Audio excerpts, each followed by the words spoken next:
Hi guys, I publish many novels in our Telegram. Each novel has its own exclusive Telegram channel packed with all chapters in high-quality audio. Plus, if the novel is ongoing, you'll get all future updates and releases automatically, no extra cost, no monthly payment. Just make a one-time payment via PayPal or Ko-fi and enjoy unlimited access forever. Don't miss out on the ultimate audiobook experience. Links in the description. If you can't support me financially, just like and subscribe our videos. Thank you guys, your support means a lot. And as always, enjoy Shadow. Chapter 468. Drink. 5. Who? Ivan's head flicked back, his mana pulsing outwardly as his entire body tensed in preparation for a fight. The hair at the back of his neck rose and his fist clenched tightly. An unknown sense of dread gripped his heart. As his head flicked back, his expression changed when he noticed that there was no one standing behind him. Dada? His brows furrowed tightly. Was I just imagining things? No, how could it be? Ivan was paranoid, but he wasn't delusional. He understood that there was something sinister happening. It was influencing his mind and train of thought. Perhaps everything that was happening to him was a result of the influence. Yes, that's the only explanation.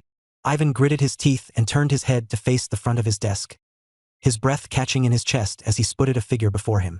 Sitting across from him, as familiar as ever, was Clara, his assistant. With her auburn hair and oval-framed glasses, she was a presence he knew all too well. His eyes shook at the sight of her, but he quickly recomposed himself. Who are you? His tone was even, and one could feel the temperature around the room drop. Swallowing quietly, Ivan stared at Clara, who sat in front of him. With a simple smile on her face, she giggled. You already know who I am, but that's not important. Not important? Yes, it's not. Clara pushed the drink forward. You should drink. Ivan's face froze momentarily, but it all soon hit him. All the pieces of the puzzle fell into place and he finally realized what had been happening to him. Ha, is this your goal? To get me to drink? A smirk formed on Ivan's features. The previous fear and hesitation faded away from his face as he sat down in his seat. At the same time, he started to make preparations in order to apprehend the figure in front of him. He could tell they weren't physically there, but perhaps he could figure something out if he was able to play his cards well. It was for this reason that he decided to entertain this conversation. To get you to drink? Leaning back on the chair, Clara crossed her arms and legs. Her entire demeanor and mannerisms were completely different from the Clara Ivan knew. In spite of knowing she was no longer alive, it still threw him off. Can you change your appearance? My appearance? Yes, I know you're not her. She's dead. Killed by you. Clench. Ivan's jaw clenched, and Clara giggled. Pressing her hand against her face, her features changed. With a faint crack, her features distorted. Her nose grew, her jaw sharpened, and her brows thickened. Within moments, Ivan felt like he was staring at his own reflection. There were no flaws in his appearance, and his expression tightened. How about this? Go back. Clara laughed, her features shrinking back to before. Only then did Ivan ease a little. But at the same time, his heart clenched tightly. A certain title rang in his mind, and he felt his mouth grow dry. The one who walks among us. Well, appearances aside, I really was trying to get you to drink. Pausing, Ivan looked at Clara before his lips pulled up. As expected, with him being so obvious about his intentions, how could he not find the situation funny? Since Ivan knew his intentions, he was now even more certain about his decision to not drink. The moment he drank was the moment he lost. He wasn't going to lose. Clara remained unbothered by Ivan's smile as she leaned forward, lifting the wooden box's lid to reveal the wine bottle inside. With a smooth twist, she uncorked it, and a rich, fruity aroma filled the air. As if on cue, 2 glass cups appeared seemingly out of nowhere. In one swift motion, she filled both cups and took one for herself. Placing the cup by her lips, she gently asked, Why do you think people drink? Because it feels nice. Feels nice? Taking a sip of her drink, a faint smile spread across Clara's features. Yes, you can say that's one of the reasons. Some people really do drink for the sake of pleasure, but, placing the cup down, Clara looked directly at Ivan. Her eyes almost seemed to pierce right through Ivan's soul, forcing a certain shiver down his body. Most people drink to forget. Ivan's eyes narrowed, his heart squeezing a little. Yes, there's that. Did you used to drink to forget? Where are you trying to get with this? Ivan's voice unknowingly raised, the mana surrounding him pulsing outwardly with even more intensity. Seeing this, Clara raised both of her hands. Wow, calm down. There's no need for you to get angry. I'm not trying to antagonize you. I'm just trying to get to know you better. Ah, bullshit. Do you think I don't know what kind of scum you are? Whatever you're trying to do, I know you're up to no good. I'm not going to fall for whatever nonsense you're planning. Haha. I'm sorry you feel that way. Clara didn't look at all bothered by Ivan's words. In fact, she was relishing the sight. Because of the 6 colored orbs that were hidden within Ivan's body, the red one suddenly started to enlarge. I was just carelessly speaking. If you don't want to talk about your past, we don't have to do that. It doesn't matter anyway, right? I'm sure you used to drink to forget all the horrible things you must have experienced. However, now that you're at the top, you're no longer chained up by the very things that made you drink. You're free. You're the one who makes people go through what you went through, right? What? What sort of nonsense was he saying? Him making others go through what he went through? It was true that he was free, but he never pushed anyone to do things they didn't want. I bet the ones who pushed you into becoming what you are also thought the same thing. I never pushed him to do things he didn't want to. He did it all willingly. Ivan raised his head, his eyes shaking. What did you say? How could you know what him think? The things others forced you to do weren't really things you were forced to do, wasn't it? If you wanted to, you could have quit, right? No, that... Ivan's breathing unknowingly became rougher. You drank not because you wanted to forget what the others were making you do, but because you wanted to forget the fact that you were willing to kill all those children and families for the sake of becoming a monarch. No, that's not true at all. I did it because if I didn't do it, someone else would have done it. If it's me, I'd at least be able to minimize the losses. Now that I'm at the top, nobody can force me to do those things again. I'm free. I can do whatever I want. Free? The tips of Clara's smile pulled further up.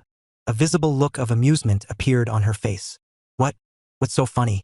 No, nothing. Shaking her head, Clara sipped onto the drink.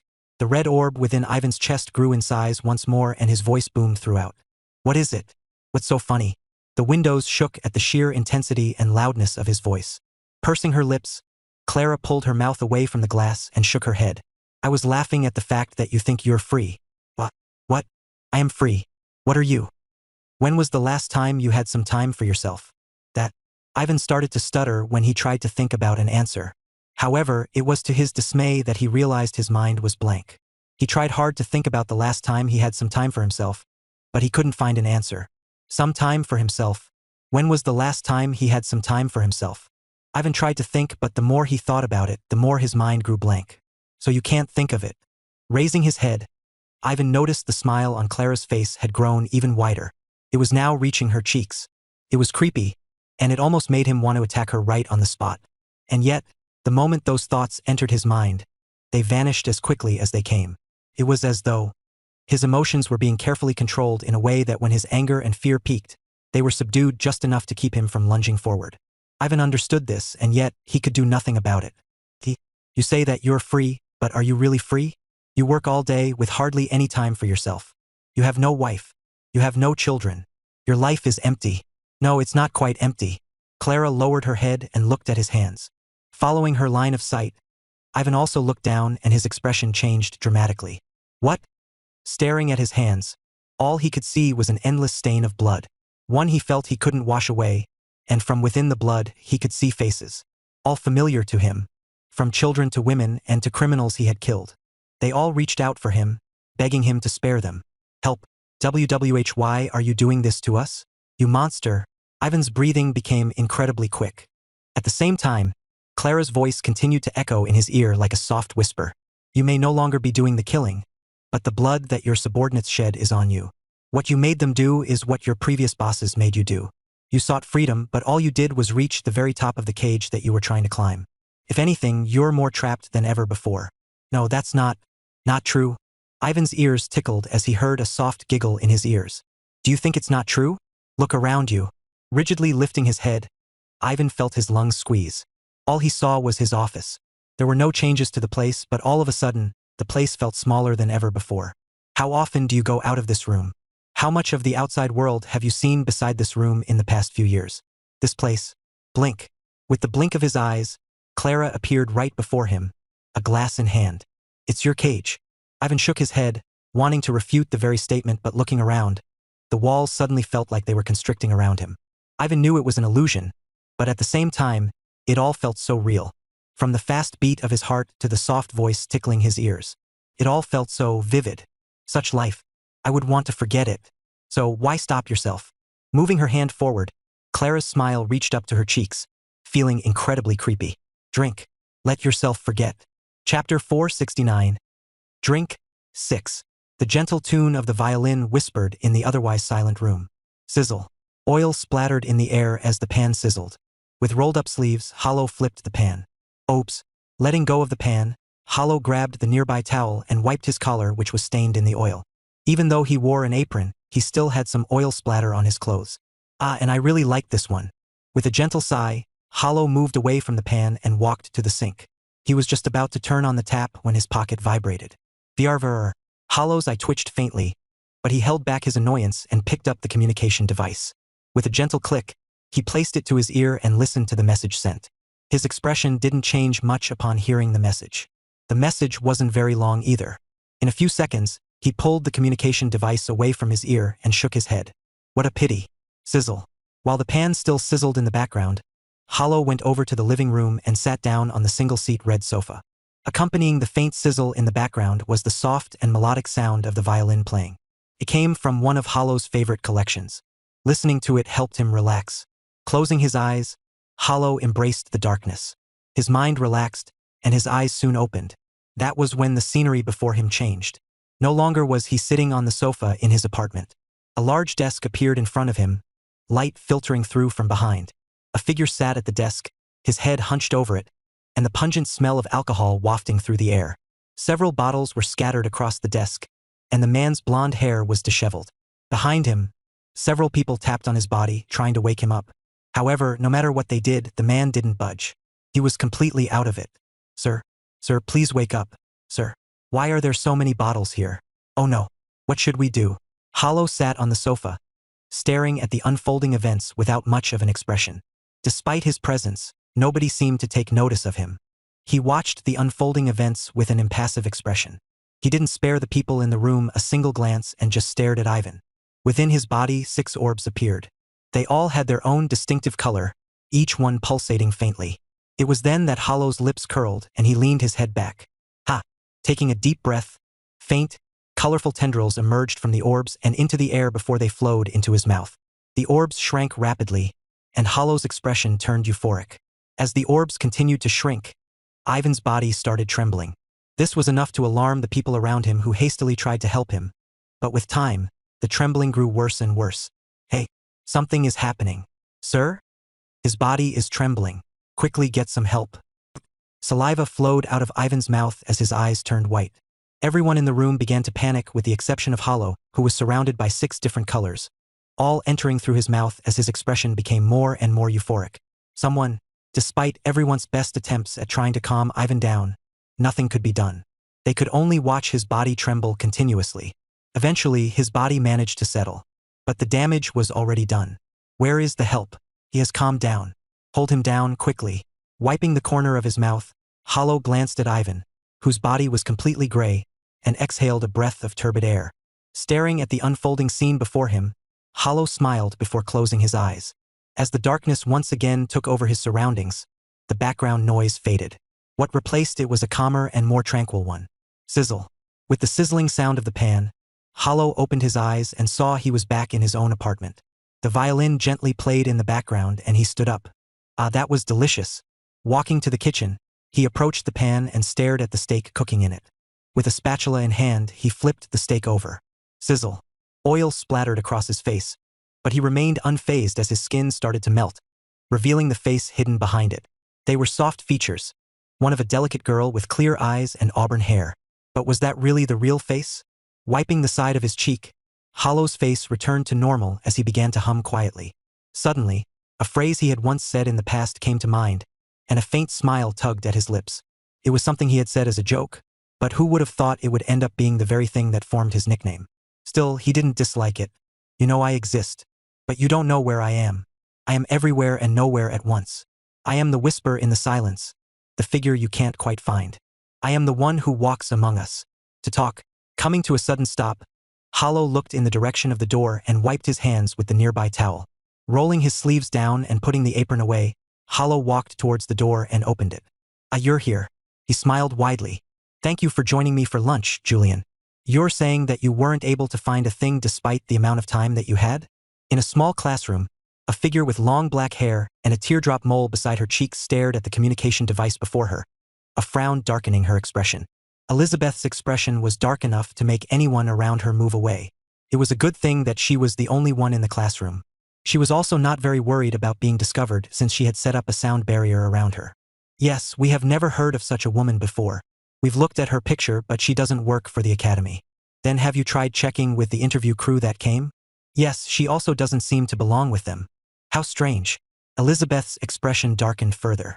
She couldn't forget those cold eyes that looked down on her, making her entire body shiver. Even now, she had a hard time sleeping just thinking about those eyes. They seemed to chase her everywhere she went, seemingly looking at her from all directions. It sent shivers down Elizabeth's back, making her extremely paranoid. If she's not from the crew, and not the academy, then who is she? This woman was a variable, especially considering that she was close to Julian, or as some might call him, the heir of Dawn. Elizabeth wanted to get closer to him to see if the rumors were really true. No, they were probably true, but she just had to make sure. He was currently one of the biggest targets within the organization. Whoever managed to defeat him would replace him as the next heir. But Elizabeth knew things wouldn't be quite that easy. She had to approach carefully, and the woman in black was preventing her from doing so. Wait, what if? That was when something suddenly hit Elizabeth. Thinking of it that way, then it all made sense, right? No wonder the woman in black was from neither the academy nor the interview staff and felt so strong. She was Julian's bodyguard, the one given to him by Dawn. It's no wonder she looked at me with such hostility when I approached the heir. It was because she was his bodyguard. Why else would someone so powerful look at her with such an oppressive and dangerous gaze? It was merely a warning from her. So that's how it is. Shaking her head, Elizabeth put the communication device away. It looks like approaching the heir might be a little bit more difficult than I thought. Even so, Elizabeth smiled. She quite liked the challenge. I'm glad you were able to come. It's been a while since the two of us last talked with each other. Coming into Hollow's apartment, I looked at the neatly arranged desk and was left quite impressed. The food looked amazing and there was a nice scent that lingered in the air. I almost felt my stomach rumble at the smell. Managing to stay composed, I picked up one of the appetizers and had a taste. This is insane. There weren't many words I could use to describe the taste of the appetizer. It was beyond what I had expected. So, how is it? I didn't know you were such a good cook. Well, it's a little hobby of mine. This alongside the music. Oh, indeed. There was a faint tune playing in the background. I hadn't noticed it at first, but it was there. It was quite a relaxing tune. Do you like it? Yeah, it's not bad. I wasn't really interested in music, but this music felt strangely fitting for the occasion.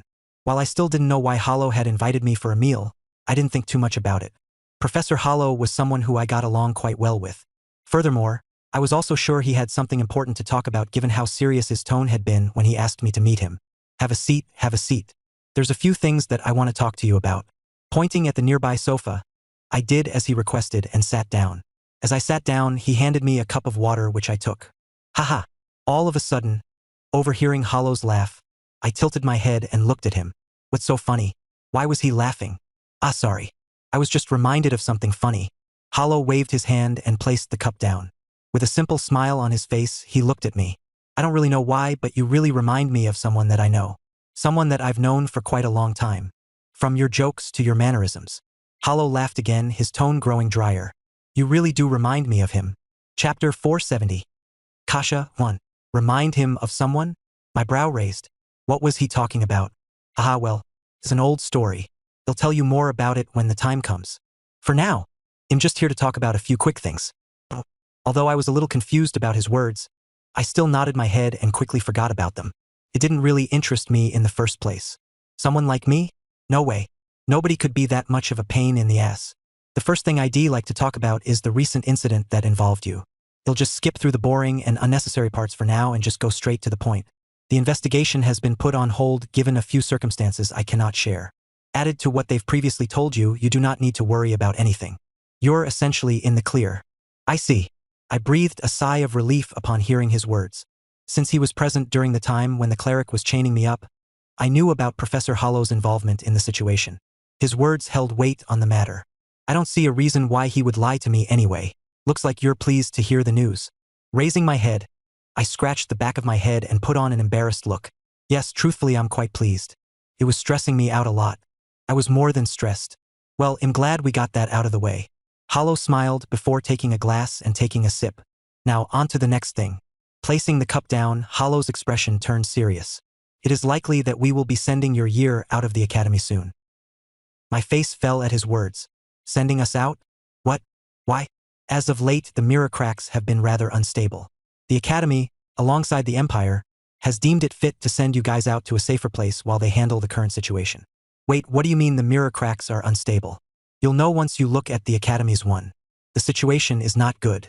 Seems like we'll be in for a bad few couple of months. Oh, I honestly didn't understand at all what he was saying, but I didn't see why he would lie to me. Staying quiet, I decided to check the situation for myself when I had time. Getting to the academy's mirror crack wasn't hard. Where will you be sending us then? About that, Professor Hollow's expression turned a little weird. Then, covering his mouth, he sighed while mumbling, "It's highly likely that the academy will send you out of the empire. While the place may not be exactly safe, given your skills, you should be fine.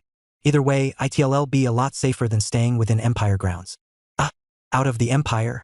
Were they going to send us to another empire? No, think bigger. Did he just read? We'll be sending you towards the land outside of all 4 empires. My mouth stopped, and my expression changed. You will be sent to the Kasha. There were 4 empires that existed within the world.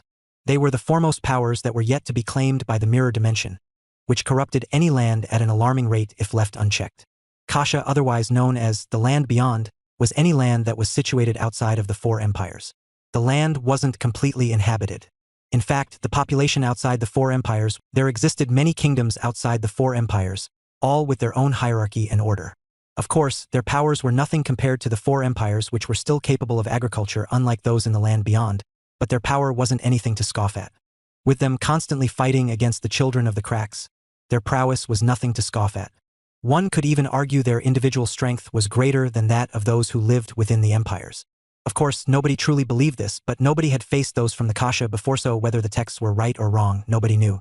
However, if there was something that everyone was certain of, was the relationship between the Kasha and those from the empires. In a few words, it wasn't good. Neither part could stand the other, oftentimes leading to small conflicts. Julian had read all of this in the past, and hence why he looked surprised upon hearing Hollow's words. He was just about to open his mouth to speak when Hollow smiled. "I know what you're thinking. You'll probably be filled in on the information soon, but they were the ones who proposed this idea. Not us." Wah! Jumping up from his seat, Professor Hollow checked his pocket watch and moved back into the kitchen. "Forget about what I said for now. The meal is ready. Make yourself comfortable." Scratching the back of her head, Kira glared at the paper in front of her. "Shit. I'm so close to solving this problem. I know I can solve this. The answer is at the tip of my tongue. Damn it. Yeah, no." Aoife suddenly interjected all the way in the corner of the common room. Scooping from her tub of yogurt, she mumbled, "You always say that, but in the end you always end up being so far away from the answer that it's almost comical. Are you picking a fight?" "No, I'm just telling the truth." "Fuck, I'll fight you. You're just looking for an excuse to not study. Midterms are coming soon. Are you sure you want to fight me?" "No, that. Don't lie to yourself. You know damn well I'm right. Now get back to studying." Aoife scooped another spoonful of yogurt. As she did, she looked towards the sofa areas and spotted a figure throwing the pillows aside with a frustrated look. Curious, Aoife blinked her eyes and tilted her head. "Evelyn, are you looking for something?" "Yes," Evelyn answered with a flat look. "What are you?" "My textbook. I left it over here somewhere, but I can't find it. Damn it." Thinking about it, Evelyn was a klutz. She tended to lose things here and then. "Have you tried looking in your room?" Rolling her eyes, Evelyn stopped and looked at her. "Yes, of course I have." Throwing her hands up, one of the pillows flew out of her grasp by accident. "Oh." Hitting Kira right in the face. Evelyn froze at that. "Oh crap." The pillow slid down from Kira's face as though it was moving in slow motion. That was when Evelyn hurriedly moved behind the sofa. Her entire face grew pale. "Right, Kira. It was an accident." "An accident?" Grabbing the pillow, Kira smiled. "Accidents. Well, your parents must feel the same way, right? Haha. You'll forgive me. Wait?" Evelyn tilted her head in shock. What did she just die? Kaya. The pillow hit Evelyn straight in the face. It hit her with enough force to send her stumbling backward. Kira? What the hell was that for? Did you inject mana in the pillow? Are you out of your min kut? Another pillow came flying toward her face. Holding on to 2 more pillows, Kira casually walked toward Evelyn, who was lying on the ground. Holding her hand out, she started begging for her life. "You've already hit me hard enough. Just let me live. Crazy bitch." What are you mumbling about? Throwing another pillow at her face, Kira stood on top of Evelyn. Meeting Evelyn's gaze, she turned her head. There, sitting on the sofa with an impassive look, was Teresa. She had been quiet the entire time, but she was there all along. Meeting Kira's gaze, she slowly blinked her eyes. The entire room fell into silence at that moment. All eyes were focused on Teresa, who brought her fist forward. Like an ancient emperor, she indifferently looked around the room. Evelyn's breathing stopped at that moment. The room grew tense. Then, as Teresa's fist slowly unfurled to display a thumbs up, Evelyn's expression brightened. Then, only for it to crumble the next moment when Teresa's thumb lowered. At that, Kira's smiles turned wicked and her attention once again returned to Evelyn, who was pale all over. The Emperor has spoken. Kayakaka. No. Wham. Evelyn's heart-wrenching cry echoed throughout the entire common room. Despite her cries, Teresa's face remained cold and immaculate, as if her cries meant nothing to her. Justice, she softly mumbled to herself. Want some? Appearing behind Teresa was Aoife. With a tub of yogurt in her hand, she brought her spoon near Teresa. Staring at Aoife and then lowering her gaze to look at the tub of yogurt, Teresa's eyes squinted. Her expression seemed as though she was looking at a bug. Yuck, that's not nice. You shouldn't say such things. There are people out there that can't eat food. That's not food. Picky, aren't you? Teresa didn't answer her and turned her head away from Aoife. How repulsive. Aoife's eyes squinted, after which she smiled. Teresa's head flicked. Her shoulders trembled at the sight of Aoife's expression. What? Nothing. Supporting her little body with her arms, Teresa tried to get up, but just before she could, two hands pressed her shoulders. Stay with me. Sitting down next to her, Aoife leaned her head against the back of the sofa. You said you wanted to watch your favorite show, right? Nod? Do you still want to watch your favorite show? Nod. Nod. Of course. What kind of silly question was this? Then, Aoife's eyes fell on the tub of yogurt in her hand. Teresa's expression crumbled. Her entire body shuddered on the spot. So, what do you say? Smiling, Aoife passed the tub her way. If you can eat one spoonful, I'll let you watch Justice Man. How does that sound? Teresa's fingers spasmed. At this very moment, Aoife's words sounded like whispers of temptation. A part of her wanted to refuse the temptation. No, don't fall for the evil witch's plan. While another said, with great risk comes great reward.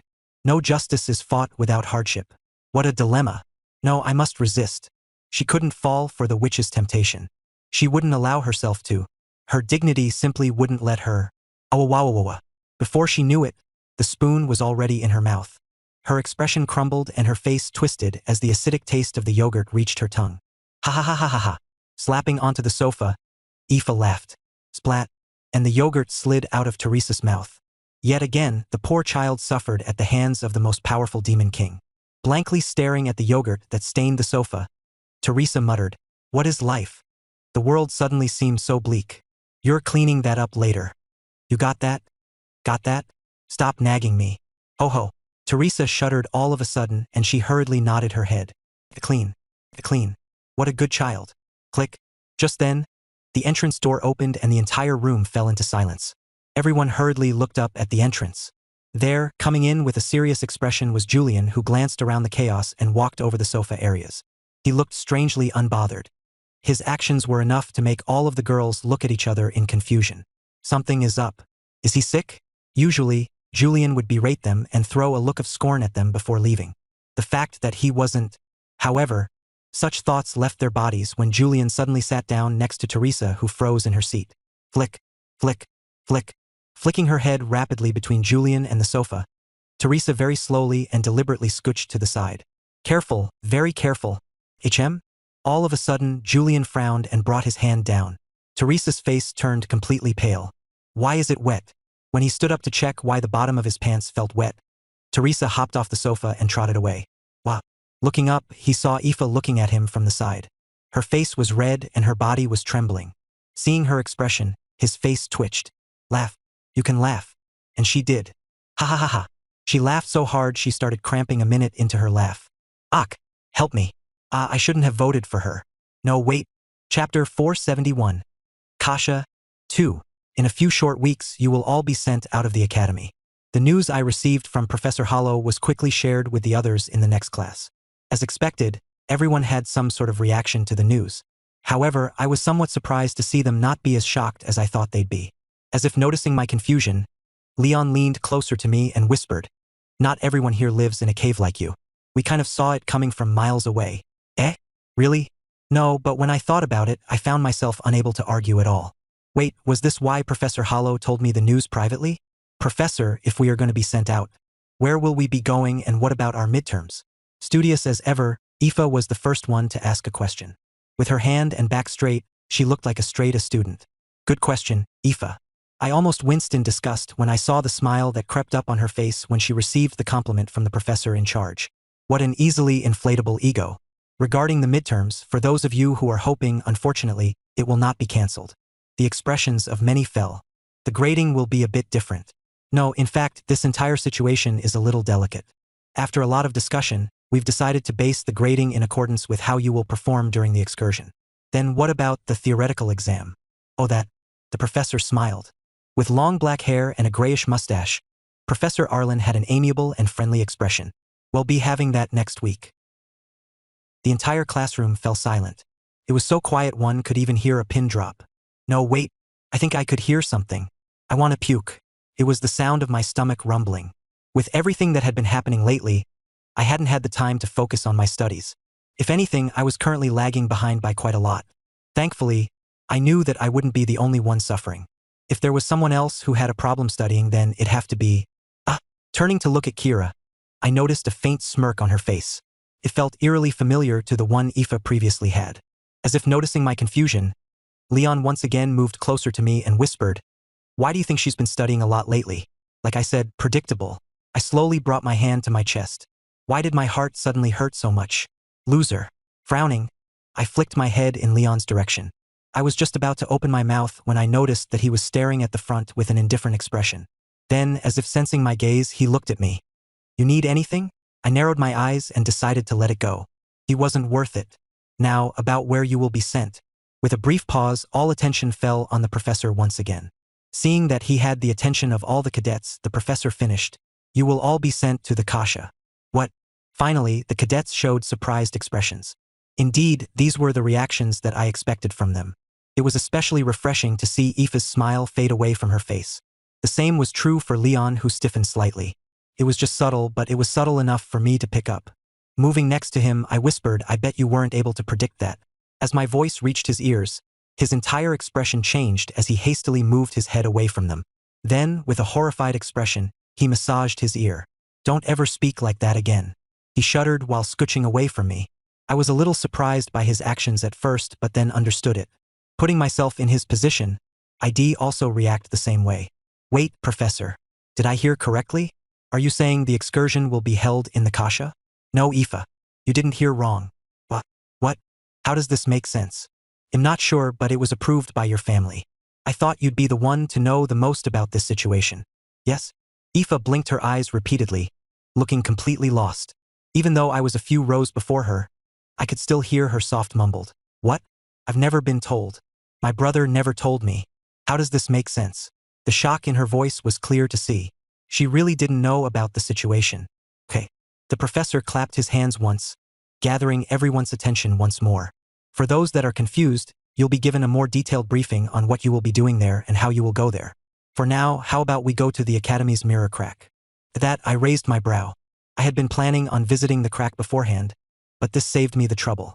The professor reached the podium, gathered the papers, and neatly stacked them before slipping on his dark coat. "It's time to show you why we've decided to send you out." Just as the professor was about to step out, his feet came to a stop as he recalled something. "All right." He focused his attention on all of us. "Before I forget, the first years will also be present. They'll be entering the mirror crack for the second time. Don't mind them and let them do their thing. Oh, but not entirely. Your task will be quite closely related to theirs." The mirror crack within the academy grounds was quite safely guarded. If any problems occurred, there were many people on standby, ready to intervene at any moment. If the situation got out of hand, then the Chancellor or Atlas would directly intervene. In short, it was very safe. Or at least used to be. Whoom! My skin prickled slightly as a wave of cold air washed over me. Despite the mana that was coating my body, I felt inexplicably cold. Each breath was accompanied by a small vapor that diffused into the air. Why is it so cold? Wearing a heavy jacket, Evelyn massaged her arms. I was about to reply when I stopped. When did you get that jacket? Ah, didn't you get told in advance? What? When? I looked at Leon, who looked away from me. Ah, you're fired. You can't fire me. No, I can. Do it. I really couldn't. But what if I sold him? If it makes you feel better, just using what you learned back in the Crimson Shade will help. I know it's what I'm doing. But that wasn't the problem. The problem was the mana consumption. Whatever. Leon was a lost cause. Oh look. Right then, Leon raised his hand and pointed in a certain direction. It's the young master. Young master? Confused, I turned to face the direction where Leon was pointing at and quickly realized. Linus? Yeah, he's standing with a small group. No, I see. Linus was standing with a small group of what looked to be elite cadets. They were all conversing with each other. But that wasn't really what was bothering me. Turning my attention back to the crack and then them, I frowned. Wouldn't it be a little dangerous to send them in? I knew the academy had the situation under control, but given what I had gone through over the last year, I didn't really feel they were that reliable. You're thinking too much. Leon waved his hand dismissively. Don't forget the mirror crack in the academy has been fully contained. Even if something does happen, there are so many powerful people to contain the situation. Yes, I know. But still, and the mirror crack shouldn't be what you should be worried about if it's with regard to your brother. Ah, what could he? Look, he's about to fight someone. You will sit this one out. You may not be weak, but you don't fit the team's current composition. What sort of nonsense are you spouting? I'm the team captain, so what I say goes. Ah, you just don't like me, that's why you want me to sit this one out. That's not it. You are not fast. If we encounter a situation where we have to run, then you would obviously be a burden to the entire team. Jacob's deep voice thundered throughout the small area. Overlooking the scene were a couple of professors who turned a blind eye to the situation. This was part of their training. So long as things didn't get physical, they wouldn't interfere. I don't like you, but even if I don't like you, I wouldn't compromise a mission that was assigned to me. My ego has yet to reach such levels, which is something you should think about since your ego seems to be bigger than your own skills. Listening to Jacob's words, Linus bit his lips. His self-righteous expression was quite an annoying sight for him. How should I get rid of this guy? Should I do it in the mirror crack where nobody can see? No, maybe that's not exactly the best idea. Holding back on his frustration, something he used to rarely do, Linus took a deep breath and raised his head. He was just about to speak when he met a pair of hazel eyes in the distance. Linus frowned while Julian walked over in their general direction. Alongside him was another professor who had a smile on his face. Now, there's no need to argue, cadets. Everyone will be going. Nobody will be left out. He then pointed at Julian. In order to ensure your safety, he will be the group guardian for this mission you will be performing. Listen to whatever he has to say. His words are like that of a professor. But the professor turned to look at Julian. Don't interfere too much with their task. Only interfere when it is necessary. Understood. Julian quietly nodded, satisfying the professor, who patted him on the shoulder. Good. Hang in there. They'll go assign the other second years their group. The professor then proceeded to leave, leaving behind the stunned cadets who all turned to look at Julian. Feeling everyone's gazes, Julian stared back at everyone before settling his gaze over to Linus. You, he pointed, his voice sounding somewhat deep. You'll be the team's captain. Chapter 472. Not because of blood. 1. Why did you do it? Linus grumbled. I could have solved the situation by myself. You didn't need to interfere. Julian listened without saying a single word. Is it because of what you've seen last time? The situation is different. If I wanted to, I could probably beat him. I just need a little bit more time. You didn't have to interfere. Now all you're doing is starting rumors. Linus continued to pile up excuse after excuse. Next time, mind your own business. He seemed somewhat desperate. Are you even listening to me? Do you even care about what I say? Why aren't you speaking? I told you not to interfere next time. Let me handle my matters on my own. Say something. Why aren't you speaking? Something. Linus' steps came to a sudden stop when he heard Julian's response. With open eyes, he looked at him. Seriously? You asked me to say that. You're so immature.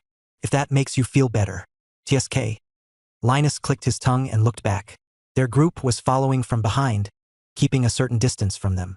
Linus could feel their resentful gazes and could only silently curse his own brother. If only he didn't interfere. Did he really think he needed babying? No, in the first place, why was his brother even helping him? It was strange.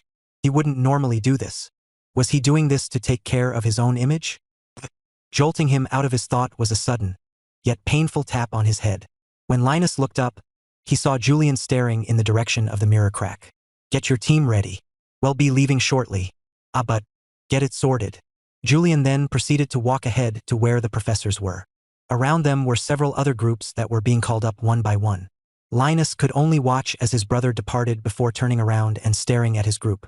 With just one look, Linus understood that the situation wasn't looking good. Holding his breath, he silently cursed. Bastard. The task that was assigned to us was rather simple. Act as the first-year cadets' guardians while they complete their task. Given how short-handed the staff was, they decided to delegate the task to us. Given our current strength, which was higher than several of the first-year professors, delegating the task to us seemed appropriate. Make sure you don't wander outside of the safe zone. Their task should be simple. Let them complete the task without interfering. Only do so when the situation calls for it. Otherwise, it wouldn't really be much of a training task for them. I get it. I wasn't planning on interfering anyway. At least not when it came to important decisions. There was a reason why I let Linus be the team's captain. In that regard, I did interfere, but it wasn't because he was my brother. It wasn't because of blood. I made him the captain because he was smart enough to be one. Plus, if he couldn't even solve a situation such as this, then I was simply overrating his capabilities. Turning over to look at Linus, who was standing by himself, I quietly remained where I was. Can you adapt? Oh right. Turning my head to look back at the professor, he pointed in a certain direction. Since you're one of the higher-ranked cadets, take him with you as well. When I looked in the direction of where the professor was pointing at, my brow raised. Since he's a transfer student, he doesn't know much about how the environment within the academy's mirror crack. Furthermore, with his capabilities, I'm sure things will be easier for you. Oh yes. Though I nodded, I wasn't sure how to feel. Staring at the grayed figure who was looking around with a lost look, I silently hissed. Leon Jr., there were times when the mirror cracks around the world became unstable. This wasn't a strange phenomenon, but each time it happened, serious trouble would come. What did the changes entail? I wasn't really aware until I stepped into the mirror crack. Cold.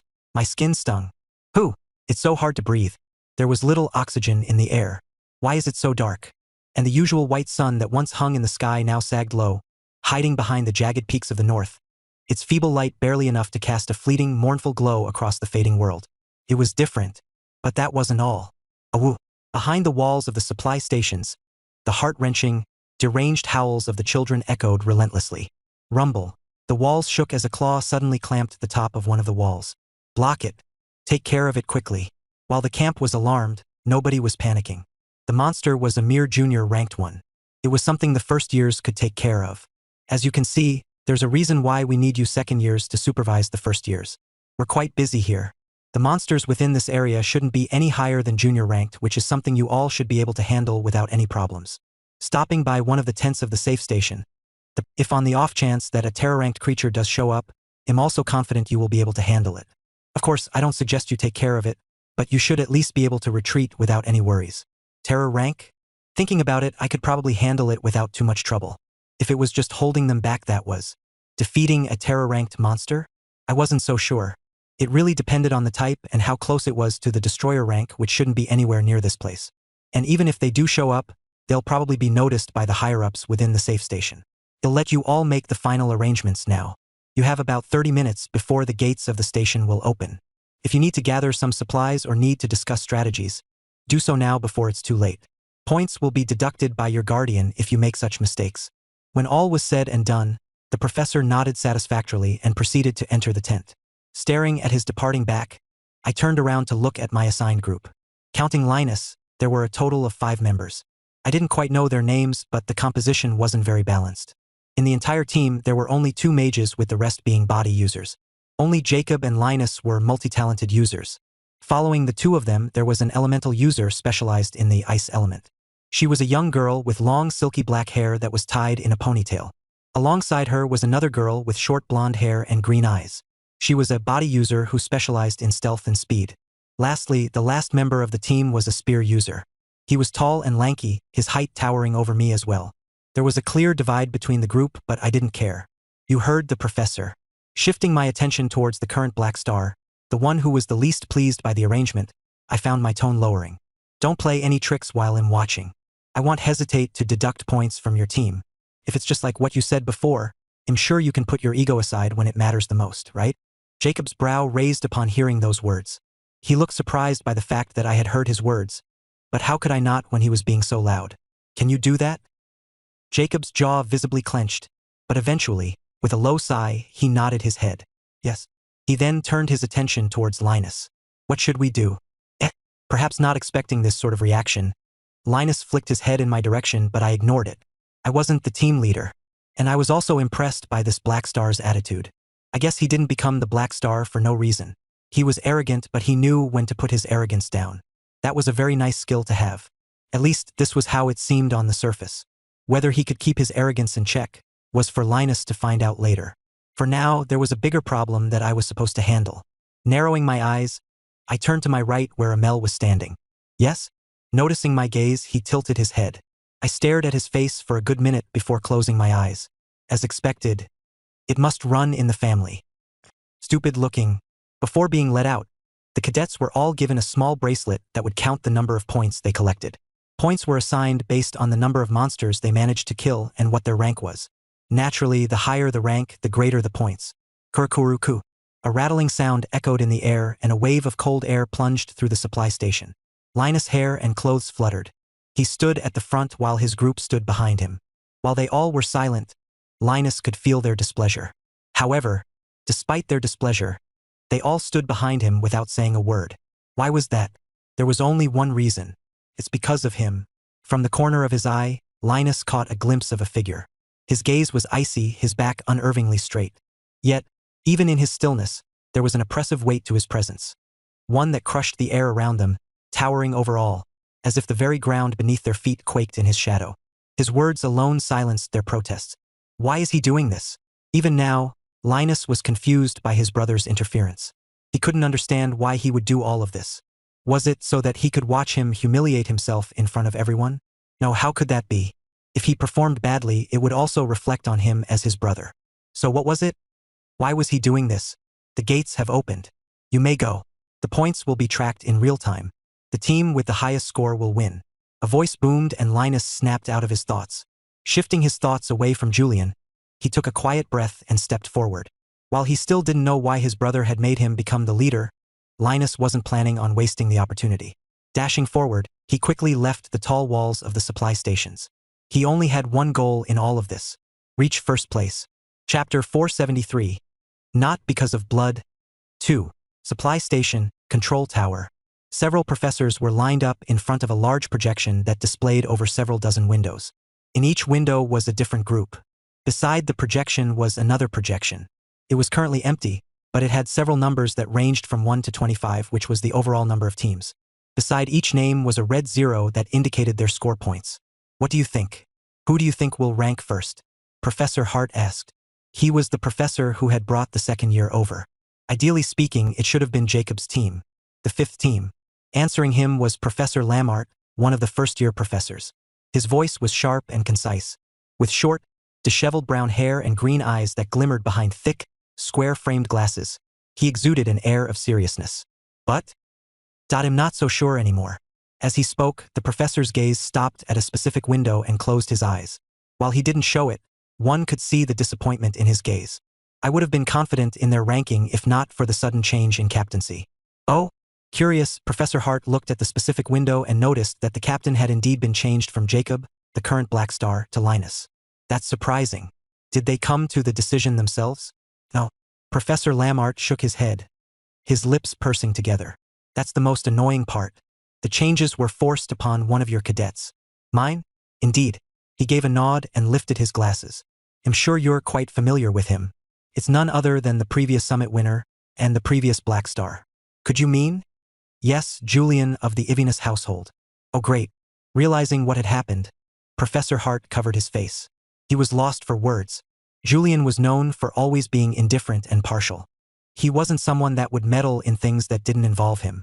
It was for this reason that Professor Hart was comfortable with assigning him to his brother. He thought Julian wouldn't show any favoritism towards him. And yet, that cadet of yours, he's potentially screwed an entire team because he wanted to take care of his little brother. I previously thought he was arrogant, which can be understandable due to his achievements, but this is beyond what I imagined. What could Hart even say to this? He didn't know how to respond. Staring at the screen and focusing his attention on Linus' group, he could only secretly shake his head. I've heard about Julian's little brother. He's smart, but... The professor shook his head. His meaning was clear. He was smart but not reliable. This team, They were set for a potential failure. The air felt increasingly heavier the deeper they ventured into the mirror dimension. Holding onto a small lamp, Linus illuminated the path in front of him. Rotten and decayed trees lined up the path, their branches brushing against their skin. Because of how dark it was, everyone had to stand close together in order to avoid any ambushes from the monsters around them. Usually, one would have the tanker hold onto the light while walking forward, but Linus offered himself for the role. This decision prompted Julian to furrow his brows, but he didn't say anything and followed from a safe distance. Amel walked beside him silently. From time to time, he would look at him and ask, "What did you mean by what you said before?" "I look what?" Julian would just ignore him and keep his eyes peeled forward. Even if he did sense something, he didn't show it outwardly. It was up to Linus or his team to sense something. Wait. Soon enough, someone within the group spoke, prompting Linus to stop. When he turned his head, Linus' gaze fell on Jessica, who held a dagger in each of her hands, emitting a faint green glow that highlighted her soft blonde hair. With a petite and small frame, she was very adept in stealth and speed. She was an assassin of sorts. Narrowing her eyes, she looked towards the front. "I sense something. Get ready." At Linus' command, everyone fell into position. Stepping forward, a shield materialized in front of Jacob's hand, while Sophia, the elemental mage, raised her hand to reveal a long staff that emitted a faint blue glow. Beside Jacob stood Rick, his hands outstretched as he gripped a long, crimson spear tightly. "Ready. It's coming." Jacob's rough voice echoed within the darkness as the ground trembled. Thursday thump. Thursday thump. Everyone's heart tightened at the muffled sound coming from the distance. With each thump growing progressively louder, alarm bells rang in their minds as they held their positions, tense and waiting. Opening his mouth, Jacob was about to shout when he stopped and looked back. Clenching his teeth, he held his words back and looked at Linus, who bit his lips and held a sword forward. "It's here." Jacob's calm voice rang in the surroundings as a soft blue hue appeared in the distance, approaching them rapidly. "Jacob." Listening to Linus' command, Jacob stomped the ground and shot forward, his shoulder against the shield as he let out a soft grunt. "Humph. Hink." Shortly after he took his position, a grotesque creature materialized, resembling a horse, but with skin that seemed to melt down, exposing the bone hidden beneath. Rotmane. Linus recognized the creature instantly, and a series of information flooded his mind. Having studied the monster encyclopedia by heart, he knew everything about the monster as he rapidly detailed the monster's information to everyone. Rotmane, junior ranked beast, charges in a straight line. It's best to avoid frontal. Bang. A loud metallic clank reverberated throughout, stopping Linus mid-sentence. What followed after the clanking sound was a heavy grunt, accompanied by a powerful heek. Thump, thump. Unable to bear the full brunt of the attack, Jacob was pushed several steps back, his shoulder trembling due to the force of the impact. Standing not far from him was the Rotmane, which kicked the ground and charged at him once more. Careful. In seconds, the Rotmane reached Jacob, who was unable to lift up the shield in time. Just as the creature was about to pummel him, a figure arrived before Jacob, shoving him away in time to avoid the attack. Bang. Dirt flew in the air as the ground shook. When everything settled down, the Rotmane stood in the middle while two figures were down on the floor. They were both unharmed, but the team composition was completely destroyed. Linus watched all of this happen before his eyes, his mouth hanging open as he struggled to find his words. "Do something." What snapped him out of his thoughts was an angry voice, and he quickly turned his head to see Rick thrust his spear in the direction of the Rotmane. No, that's not." It was too late. Hike. Standing on 2 feet, the Rotmane skillfully evaded the spear, twisting its body midair before landing smoothly back on the ground. In an instant, it rotated its torso with unnatural speed, delivering a powerful kick toward Rick with deadly precision. Its movements were so fast and abrupt that Linus had no time to reach his spot. Thankfully, Sophia had been paying attention. Extending her staff, the temperature dropped and her staff glowed. Following this, an ice wall formed right in front of Rick. Even so, given the little time it took for her to cast, it was far from enough to completely block the attack. Bang. He still ended up being hit by it, which sent him crashing against the nearby trees, shattering several at once. The entire sequence occurred in less than a few seconds. Before Linus knew it, the entire team was in disarray, with one cadet potentially injured. "Wake the fuck up." Feeling a large hand seize him by the collar, Linus was shoved backward. Before he could react, a massive shadow loomed in front of him, followed by the thunderous stomp of something enormous coming down. Bang. The ground trembled and he lost his footing, but thankfully, he was able to avoid the incoming attack as Jacob just managed to push him away in time. Humph. With a grunt, Jacob lowered his body and shot forward. In that time, he used his momentum to charge forward. Meanwhile, he concentrated his mana and blood, causing his arm to pop and expand. His presence magnified and the air around his shield funneled. In an instant, Jacob appeared before the Rotmane, his shield crashing against the front of the monster. Bam! A thunderous clap reverberated through the surroundings as the Rotmane was pushed back several steps. Jacob didn't relent. His eyes grew fierce and his calves tensed. Swoosh, with a swift motion, he thrust his left hand forward, and the Rotmane came to a sudden halt. Clenching his right fist, his body blurred from the spot, reappearing before the creature in the blink of an eye. Now, at the same time that he shouted, for other figures appeared on all sides of the Rotmane. Jessica raised her staff, summoning a sheet of ice that spread beneath the Rotmane. Shortly after which, Sophia slid under the frozen surface, her speed nearly imperceptible. As she moved, small, precise cuts appeared at the monster's joints. Her movements were followed by Rick, who lunged forward, driving his spear into the creature's left flank. Bert.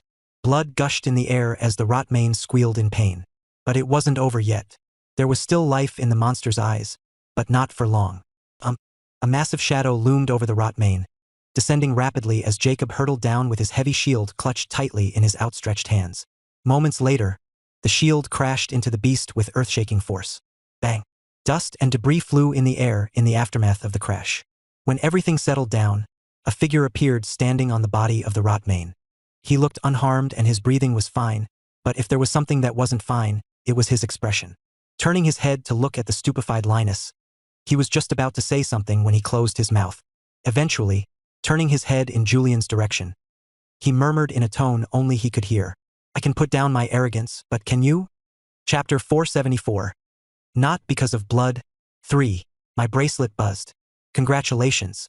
You have earned plus 13 points. A notification followed right after. 13 points, not bad. This was a good score for defeating a junior-ranked creature. Not only that, but the team's chemistry was impeccable. I could now see why Jacob didn't want Linus on the team. He definitely didn't reject him because he hated him. He really can put down his arrogance when it matters. The more I knew this cadet, the more I liked him. I can put down my arrogance, but can you? HM? Overhearing a certain voice, I raised my head, and a pair of eyes locked in my direction. Seeing his expression, the corner of my lips pulled up. He didn't look mad, but just disappointed. It was a funny sight to witness. How cute. Could my decision be due to arrogance?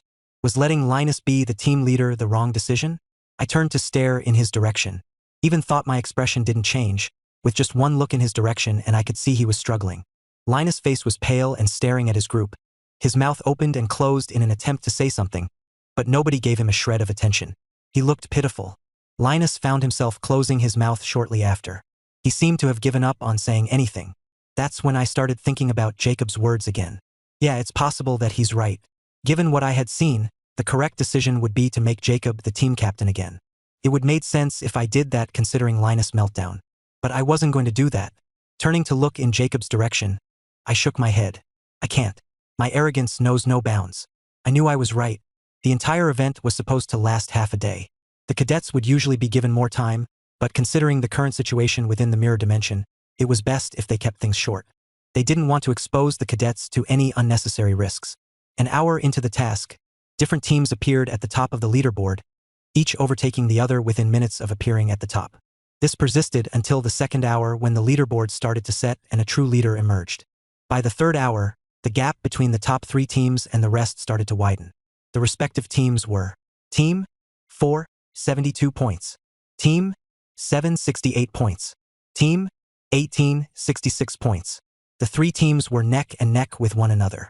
While there was a 6-point difference between the first and third spots, it wasn't hard to overcome the gap. Following the top 3 teams, the remaining teams were lagging behind by quite a lot of. As expected, this is disappointing. Overlooking the entire situation from the start, Professor Lamart shook his head, the disappointment evident on his face. Their coordination and movement is perfect. There's hardly any flaws that I can comment on, and yet, the professor closed his eyes and shook his head once more. Turning his head, he looked at the other professor present. He didn't say any words, but the meaning behind his gaze was clear. Professor Hart could only force out a bitter smiler. This isn't entirely Julian's fault. If Jacob wanted to, he could have taken the leadership back. Julian is merely a guardian. If Jacob wants to, he can ignore his commands. That would be the same as making the summit leader your enemy. I'm sure you understand best how the politics within the academy works. With the exception of Elizabeth and Aoife, there's not that many cadets that can oppose Julian. If he wills it, he can destroy the future of anyone he wants. But would Julian really do that? He may be arrogant, but he wouldn't stoop to such levels? Professor Lamart raised his glasses and glanced in Hart's direction. His expression seemed to say, "Did you really just say that? After what I've seen today, I can more or less figure out his general attitude towards those beneath him. He is arrogant and is blinded by it. I wouldn't care if his arrogance just applied to himself, but now he's directly interfering with the lower cadets. That's not something I can take lying down." Finished saying his piece, the professor grabbed his coat in preparation for leaving, alarming the other professor who hastily moved towards him. "Wait, what are you planning on doing?" "What else? I'm going to be reporting this incident to the higher-ups. At least I can't have—" The professor suddenly stopped. As his head flicked back, his expression changed when he stared at a specific window. Good God. He hastily moved to the projection and enlarged the image. Upon witnessing the scene within it, his expression changed abruptly. "Not good. Congratulations. You have earned +3 points. Amel glanced at his bracelet and then the total team score 36. Upon seeing the number displayed, his expression subtly changed. The team is currently ranked in the middle of the charts. While this wasn't necessarily bad, considering how time was running out and the team's composition, Amel couldn't help but turn in Julian's direction. He stood next to him without much of an expression. He just kept his gaze on the cadets who were scrabbling around, trying to figure out how to defeat the monsters in front of them. Amel took this chance to speak. "Wouldn't it be best if we changed the leader of their team? At the rate they are going, they won't ever have a chance at the top spot." "I can see that." Julian's calmness left Amel unsettled. He was obviously agreeing, but I'm not going to change it. Why? It was fairly obvious from what Amel observed that the team was doing badly because the current leader couldn't handle the situation. The moment the other member, Jacob, took over, everything started flowing smoothly and the team's coordination felt terrifying. It was at a level where Amel found himself impressed. Such geniuses were hard to come by even in his empire. No, not quite. The real genius was the one leading all of them. He seemed to know every little detail about his teammates' skills and habits. He knew how to navigate through their flaws to make them stand out. So, why was Julian suppressing such an individual? It can't be that he really just wants to make his brother stand out, right? Amel's expression subtly changed. Preposterous. He may be arrogant, but surely he's not this overbearing, right? Amel thought he knew Julian enough with what he had seen. He thought he wouldn't let his personal feelings affect his judgment. He wasn't like that. How could he? And yet, the evidence was right before his very eyes. They're going to be fine. Julian continued to refuse to acknowledge his own faults, leading to the situation worsening with each hour that passed. At the rate things were going, Amel was afraid that Julian's stubbornness was going to lead to the team's low ranking, which didn't reflect their true worth. Even though Amel was a transfer student and wasn't in a position to interfere, this sight still annoyed him. He had seen many cases when bad leadership led to the demise of many promising and talented people. In Julian's case, his nepotism was going to lead to a similar situation. Therefore, even though he didn't want to interfere, a part of him made him open his mouth to speak up on the situation. "Don't bother saying anything. I know what I'm doing." "You clearly don't." Amel was about to say such thoughts when Julian spoke over him. "I know you're Leon's brother." Amel felt his words fade out of his mouth. With wide eyes, he looked at Julian, his mouth opening and closing in repeated motions. He simply didn't know what to say. "How? I can more or less guess why you've decided to come to the academy. You're probably trying to get closer to Leon before breaking the news to him." Julian's voice sounded definitive, as though his hypothesis wasn't wrong, which it wasn't, even though he knew nothing about their plan. While it wasn't too hard to guess, the fact that he still knew was shocking to Amel. He wasn't even sure Aoife knew. And she was the princess of the empire. So how? How did he know? "I won't interfere in your matters, however. I'd like it if you also don't interfere in mine." As Julian's last words reached his ears, Amel raised his head and swallowed his saliva. His throat felt strangely dry. Then, shifting his attention towards the group in the distance, which was currently on the verge of defeating another monster, he nodded his head. "Okay." He pursed his lips. "Okay. Rumble. Rumble." At that moment, a tremor rippled through their surroundings. The nearby trees thrashed vigorously, and the entire land quivered visibly. What's going on?" The cadet's panicked voice echoed through the surroundings. "Be alert." With no time to pay attention to the director, Jacob warned the others as he tried to keep his footing in check. In the midst of the violent tremors, Linus, Jessica, Sophia, and Rick fought to maintain their footing, desperately trying to withstand the relentless force that threatened to topple them. And it was then that it happened. Swoosh! In the distance, an enormous brown pillar emerged, piercing the night and stretching towards the sky. It stood tall and thick, emanating a profound sense of dread that caused Jacob's heart to race with anxiety. With just one gaze, Jacob understood something, and just as his mouth parted open, the solid pillar started to morph. It gradually split apart, fragmenting into 8 distinct pillars, unveiling an imposing form nestled within their midst. A massive body emerged and bristly hairs sprouted from every joint and back, all sharp enough to resemble swords. Within the shroud of the night, 8 crimson eyes radiated an otherworldly glow. They pierced through the darkness with intensity as they fixed their gaze on Jacob and the others. Jacob's heart sank at the gaze, but despite it all, he was still able to utter a few words. For he knew the beast that was right before him. Terror-ranked beast. Mother of all spiders. Chapter 475. Not because of blood. 4. That's. Amel's expression shifted as he noticed the distant pillars, which upon closer inspection revealed themselves to be thick, sturdy legs supporting a small, elevated body. A strong, oppressive aura descended on all of them, rooting the first-year cadets on the spot. It was quite far, but Amel knew it was looking at them. It had noticed their presence. With a grim look, Amel looked in Julian's direction. We have to help them. If we help them, they'll be automatically disqualified from the competition. Julian's calmness, despite the situation, was something Amel found noteworthy. However, his words weren't something Amel agreed with. That's only on the premise that we help in a situation they could have handled. This over here is a terror-ranked monster. There's no way they can handle it. Pay close attention. Pointing at the monster in the distance, Julian's deep hazel eyes rippled. The mother is yet to be terror rank. It's a newborn. That's a newborn? Amel looked stupefied by the information, but upon closer look, it really did seem like the monster's aura was somewhat feeble. He wasn't wrong in thinking it was a terror-ranked monster, but it was also right to say its power was beneath it. In that case, then, if we interfere, they'll be eliminated. The rules for the Guardian usage were clear. They were only allowed to interfere in situations where they had no choice but to or when the team called for it. If they interfered because the opponent was impossible for the team to beat, then there would be no penalty. If they interfered because the team made a mistake, then it would be a point penalty.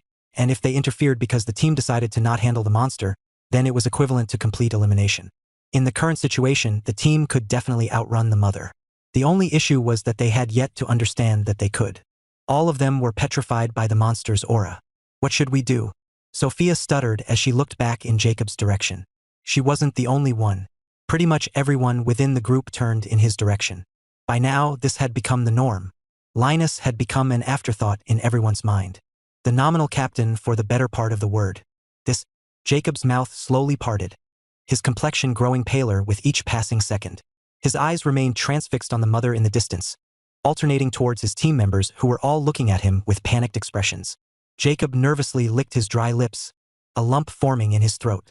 With a defeated look, he shook his head.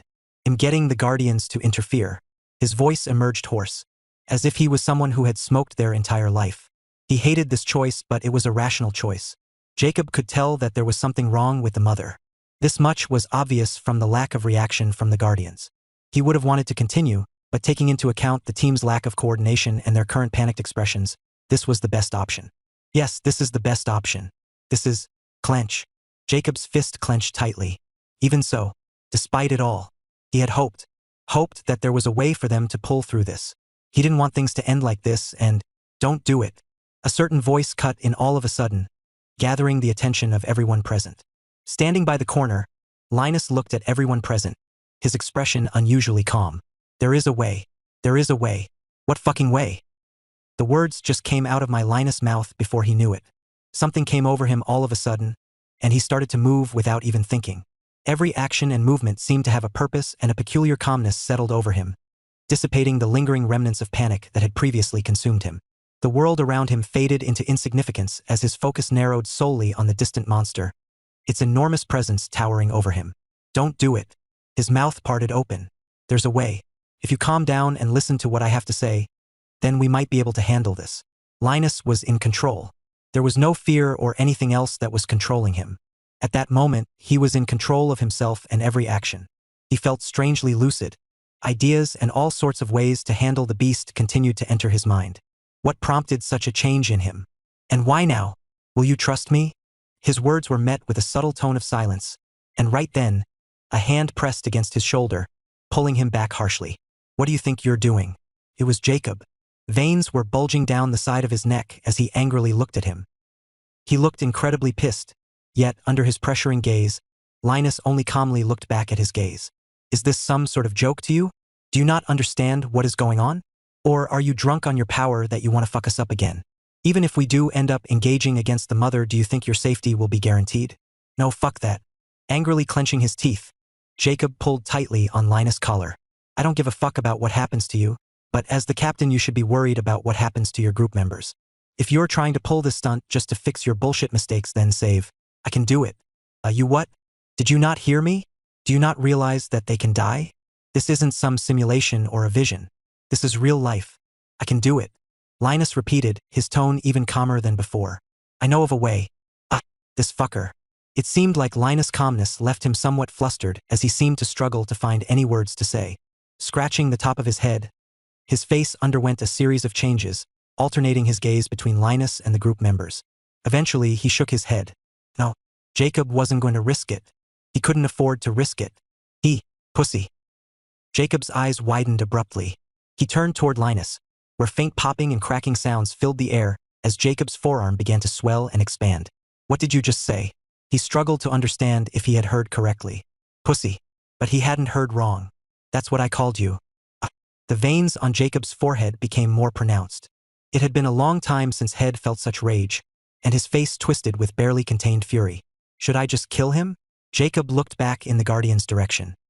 His expression twisted further as he raised his clenched fist. But just as he was about to punch Linus, the ground trembled once more. Rumble. Jacob's head flicked to the right and his expression changed. It's coming. Thump. Thump. A low and muffled thumping sound echoed in the air, shattering whatever anger Jacob previously felt. Letting go of Linus, Jacob hastily looked in Julian's direction. He was about to shout at him to interfere when a hand pressed against his shoulder once more. I can do it.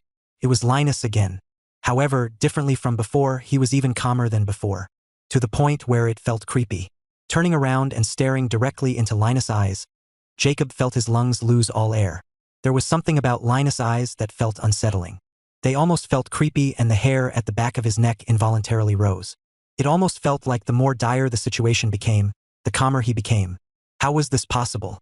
Linus didn't understand either, but his mind felt so incredibly clear at this very moment. It had never felt so clear in the past. He almost felt like he could do anything. With just a thought, he could recall almost everything he had learned in the past. In particular, the details of the current monster they were facing. Monster Encyclopedia. Monster, mother of all spiders. Rank, terror. Description. The mother of all spiders is a truly terrifying creature, epitomizing the sheer horror of arachnids. Towering above all other spiders, it possesses a body that towers above several dozen meters. Its size is immense, with a massive abdomen that resembles a swollen sac, capable of producing countless offspring. The creature's legs are long, sinewy, and covered in jagged spines, enabling it to scuttle across any terrain with unsettling agility. Unless one has adequate equipment that is able to handle poison and the sheer strength of the beast, then it is advised to immediately use the return stone and flee. It is not a creature to be taken lightly. Weakness. Red-colored smiley face. Location varies accordingly from boss to boss. Monster Encyclopedia. Linus could recall all of it and staring at the approaching figure in the distance. He turned his head in Jacob's direction once more. I can do it. He was sure of it. Retreat immediately. Go back to the academy and keep the cadets safe.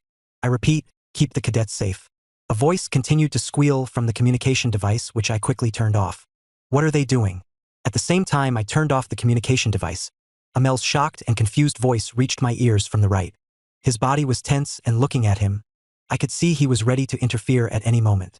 I held out my hand in his direction to stop him. What? Don't interfere. I nudged in Linus' direction. Watch.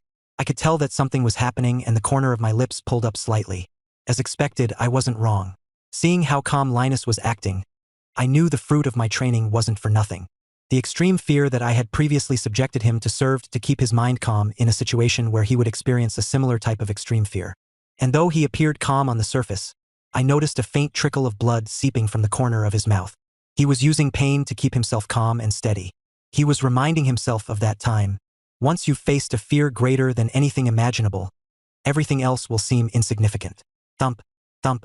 Feeling the ground shake once again, I turned to look at the approaching monster and stepped back. Seeing Jacob's flustered and confused expression, I could see he was unsure of how to proceed. All he needed was a little kick to help him make his mind up. And that kick came in the form of a fist. Bang. A clean fist to his face from Linus. Hurry the fuck up and listen to my commands. I don't have time to waste on a waste. Linus then turned to look in my direction. Don't interfere. They'll kill you if you do. Chapter 476. Not because of blood. 5. Rumble. The ground trembled fiercely, and the trees shattered. Yukik. A cry pierced through the forest as 4 pairs of eyes, no ordinary eyes, but orbs that filled anyone who looked at them with dread, flickered to life in the depths of darkness. Like 2 beacons of light, they pierced through the blackness, their ominous gaze fixed upon the 5 figures that scrambled through the forest in panic. See. How much longer do we have to run? We're almost there. Jacob responded, briefly recalling the details of the surroundings. I'm starting to get tired. Just grit your teeth and continue running. Sophia and Jessica are both doing better than you, so there's no reason why you can't keep up with them. But I'm carrying Linus. Just stop, Compel. Rumble. The towering trees behind them splintered into fragments as a colossal pillar violently impaled the ground, launching chunks of earth high into the air. Run faster. If not for the fact that he had to stay back to shield the attacks, Jacob would have already arrived at the designated location that Linus had marked beforehand on the map of their surroundings. However, according to the commands, they all had to keep the same pace for at least a couple of kilometers before the designated location, hence why he was still next to them. In case anything happened, he could quickly aid them with his skills. I can't believe I'm even doing this. Where did it all go wrong? All it took was a simple fist to his face and a few cold words from Linus, and before he knew it, everyone was following his orders. The current Linus was different. He had a similar vibe to Julian. No, for a moment, their figures overlapped, and that was what pressured them into doing this. Fuck. Jacob clenched his teeth in annoyance. Jessica, help bring Sophia forward. A calm voice echoed in the air. Once you get Sophia, run at full speed toward the marked point. They'll tell you what to do after that. Okay. Jessica didn't question the command at all. She turned to look at Sophia, who looked back at her. Grab my hand. In order to go to the destined location faster, Jessica had no choice but to bring Sophia with her, who wasn't very fast due to her being a mage. This was different for Jessica, who specialized in speed. I got her. What else? Besides the 2 of you, everyone keep up at the same pace. Linus glances in Jacob's direction.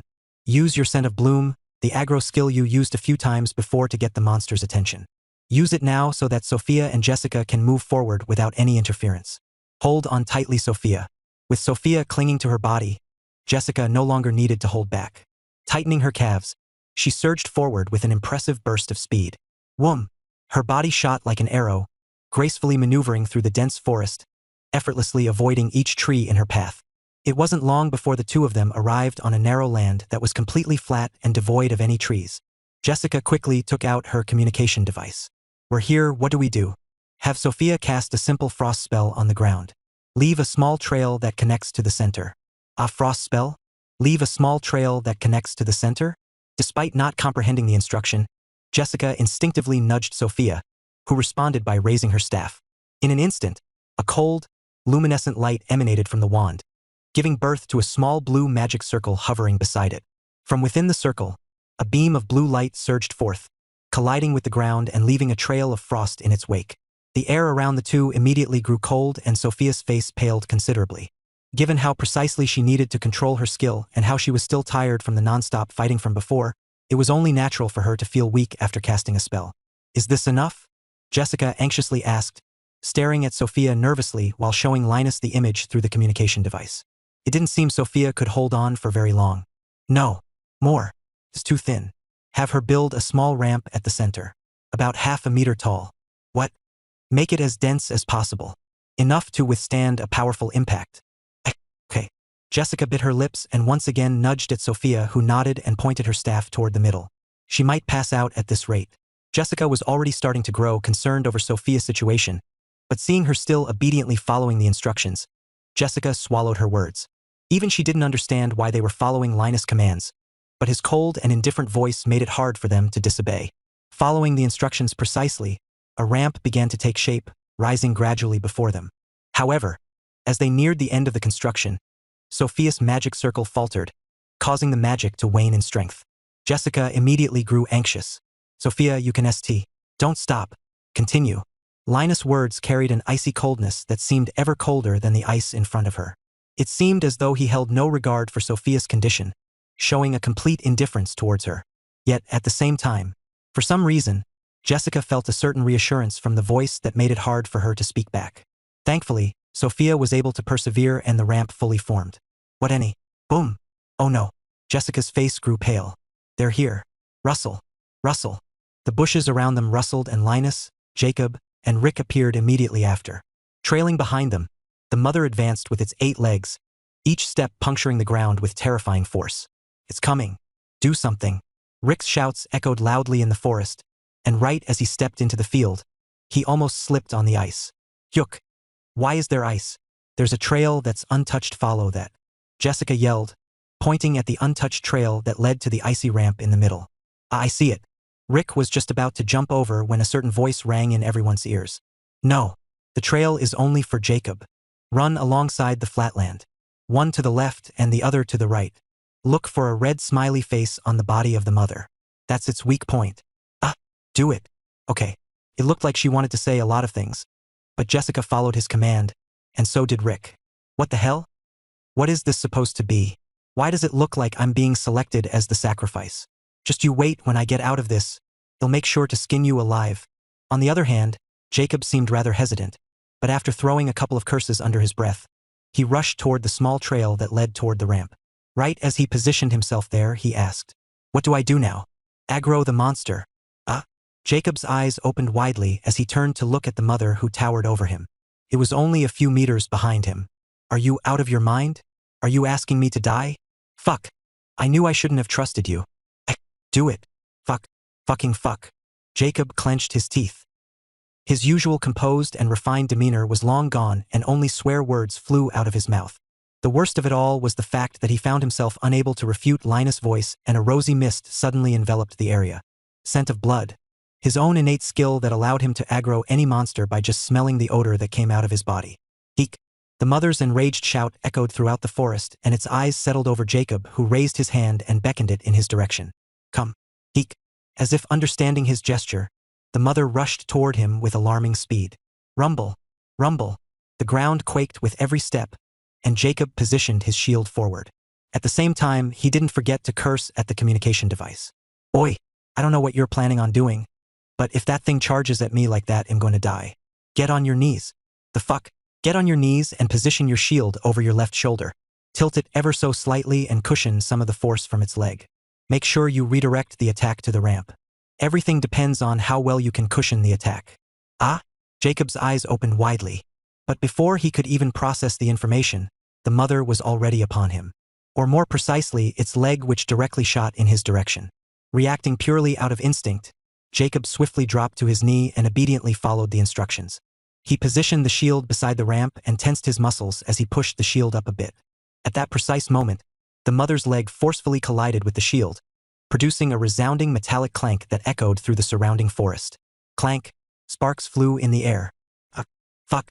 Redirect it. You think I'm not trying? Jacob wanted to say those words so badly, but he couldn't as a sweet sensation in his throat stifled his voice, rendering him unable to utter them. The sheer force of the attack overwhelmed him, pushing his limits. Yet he persevered, knowing that his task was to absorb and cushion the blow. Just as he reached his breaking point, he tilted the shield ever so slightly, causing the mother's leg to glide down the icy ramp. Streaks of blood trailed down his mouth, but drawing upon every ounce of strength, Jacob grit his teeth and propelled the mother's leg down the slick ice ramp. Whining, the ramp withstood the tremendous force exerted by the leg, allowing it to slide along its surface even after reaching the end, still carrying momentum. With a lot of its force absorbed by Jacob, the ramp and the ice beneath it didn't shatter and the leg continued to skid down, making the mother lose its balance. The mother's other legs quickly clamped onto the ground, trying to stop itself from sliding forward. But the momentum was far too much. The mother slid forward, and a certain calm voice rang in everyone's ears. Jessica, now's your chance. Aim for the joints of its leg. On it. She didn't need to be told what she needed to do. The moment she saw Jacob slide the leg down the ramp, she understood everything, and her body rushed toward the leg. Crack. With each one of her steps, the ice beneath her cracked and she reached the leg in no time. Bang. Jessica propelled her body forward, her daggers finding their mark as they plunged into the mother's leg. In a swift, fluid motion, she deftly severed a section of the leg, separating it from the monster. Ayak. In response to the searing pain, the mother emitted a frenzied cry, its instincts taking over as it trashed around. In a desperate attempt to regain stability, it instinctively reached for its severed leg, hoping to use it as support. However, the severed limb only served to disrupt its balance further, causing it to slip and slide uncontrollably on the icy surface. I found the smiley face. Linus' voice echoed inside of everyone's communications. It's on the sack, right toward the bottom. Okay, you two sneak toward it. When I say so, attack it. Jacob, are you still there? Ugh, barely. Position yourself. What? Psycho. Are you, cough, going to make me take another hit? Because if you are, you can dream on. Cough. Do you have enough energy to throw your shield? That? I think I do. Okay, get ready. Throw where? Jessica. Next leg. Same side. Attack it now. Oi, you haven't answered me. On it. Jessica had already been at it before he even had to say anything to her. It wasn't for nothing that she was selected in Haven. Her skill set was nothing to scoff at. Propelling her body forward, Jessica dashed forward, her aim sealed on the mother's leg. Bang! She had just left the ground when a calm voice suddenly echoed in her ears. Jacob, throw your shield at Jessica. Rick, attack. The command left Jessica stunned. Not just her, but everyone else. But she didn't have time to dwell over it as the mother's body suddenly hunched. And that's when Jessica suddenly felt dread. The spinneret was aimed directly at her, and she could see a silvery white streak head in her direction at rapid speeds. Oh shit. It all happened so fast that she had no time to properly process what was going on. But she understood one thing. If that hit her, she was going to die. To make matters worse, she couldn't stop herself as she was in midair. A streak of something ominous tore through the air, hurtling directly towards her. Glinting ominously under the moonlight, it maintained its trajectory, inching closer with each passing moment. Never before did Jessica feel death so close, and just as she was about to meet the streak, something crashed against the side of her body. Bang! Jessica groaned as she felt her body twist in the air. Boom! Her body crashed against one of the trees, and she felt several bones break upon impact. Even so, she kept her gaze ahead, and that was when she saw a thin and long silky line, pierced through everything in its path. She nervously gulped when she stared at the line. Had it hit her, she would have died without a doubt. Wyack. Her attention was quickly taken away by a certain scream, and when she turned her head, her eyes opened wide as she witnessed Rick, who had been quiet the entire time, stabbed directly at the mother's abdomen. A green liquid quickly spurted out from the body of the mother as it trashed around, sending Rick flying away. That's when Jessica finally realized what had happened, and she smiled bitterly. So, I was the bait, right? It made sense. She was the one whom the mother was most wary of after what she had done to its leg. It was only natural she would be targeted. Rumble, rumble. The mother's rampage continued, leaving nothing in its wake unscathed. Trees were uprooted, the ground was torn apart, and rocks shattered into fragments. However, the chaos was abruptly halted by a resounding thump, plunging the surroundings into an eerie silence. Surrounded by an unsettling stillness, Jessica's senses heightened, and she could feel her mouth growing dry. Slowly, her lips parted, her heart unable to calm itself down. Did we do it? Chapter 477. Not because of blood. 6. Retreat immediately. Go back to the academy and keep the cadets safe. I repeat, keep the cadets safe. Professor Lamart shouted loudly into the communication device as he looked at the window in front of him, his expression filled with worry. Even though he wasn't present to see the situation, he knew all about the monster that was slowly elevating into the projection. Terror-ranked creature, mother of all spiders. That wasn't something the cadets could handle. He also couldn't afford for something to go wrong under his watch. That would spell major, unnecessary trouble. They were already busy as things were. If something were to happen to them, then I can't let that happen. Professor Lamart's lips parted once more as he once again tried to communicate with the team, but just as the words were about to leave his lips, he realized something. Did you hear me? I said retreat immediately. Retreat back and hold the mother back so that the first years can ESC. He had been cut off. Moving the communication device down so that he could get a better look at it, the professor brought it next to his mouth again and tried to speak. Hey, are you listening? But, can you hear me at all? I said, can you hear me? It was useless. Hello? Hello? He had been completely cut off. Can you hear me? Hello? Ilu, stop. A hand reached out for the professor, stopping him. When the professor turned around, a grim-looking Professor Hart met his sight. Shaking his head, Professor Hart said, "I'm afraid the communication has been cut off and it's likely voluntary. But it looks like Julian has his own plans. This bastard." Bang. Fragments of metal scattered through the air as the professor hurled the communication device against the nearest wall. Breathing heavily, his face pale, he turned to glare fiercely at Professor Hart. "I knew it was a bad idea from the start. From the moment that arrogant bastard took over the situation, everything went wrong." He was practically shouting at this point. His voice was so loud that even those outside of the tent could hear it, but the professor's rage had reached a point where he couldn't care any less. Shifting his attention towards the projection that displayed Julian's face, his face twisted. Damn it. He raised his fist and thought about hitting the table but stopped himself at the last moment. Ooh. Taking a deep breath, he calmed himself down. He couldn't let his nerves take over. Not when the situation was so delicate. Every little second mattered. Seeing the professor calm down, Joshua Hart sighed in relief and started to speak. "There's no need to be too hasty about this. While this situation is indeed back, there are 2 second years present. Both of them are the best of the best within the Empire. If you think about it properly, the first years shouldn't be in any trouble. Getting them to safety should be easy for them. In fact, if the two of them work together, defeating the mother shouldn't be impossible. I know that. Do you think I'm not aware of their skills? I know they can defeat the mother if they wanted to." Professor Lamart pinched the middle of his brows, his eyes narrowing. "I also know the two of them can get the first years to safety, but..." The professor pointed at the projection. "Do you really think the two of them think the same?" It was Professor Hart's turn to look shocked.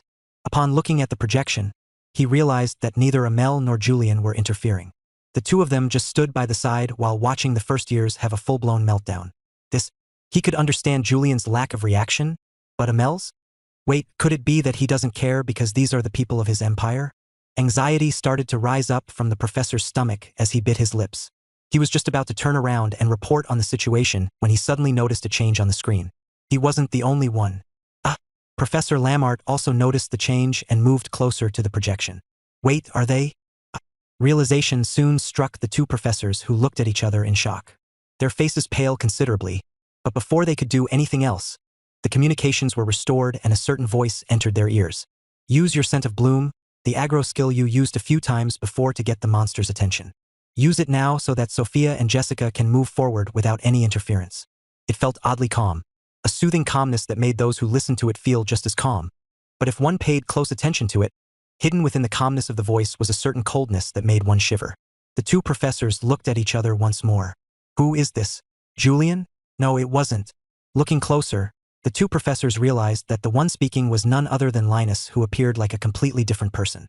Amidst the desperate situation, he looked like a spitting image of his own brother. "Have Sophia cast a simple frost spell on the ground. Leave a small trail that connects to the center. No. More. It's too thin.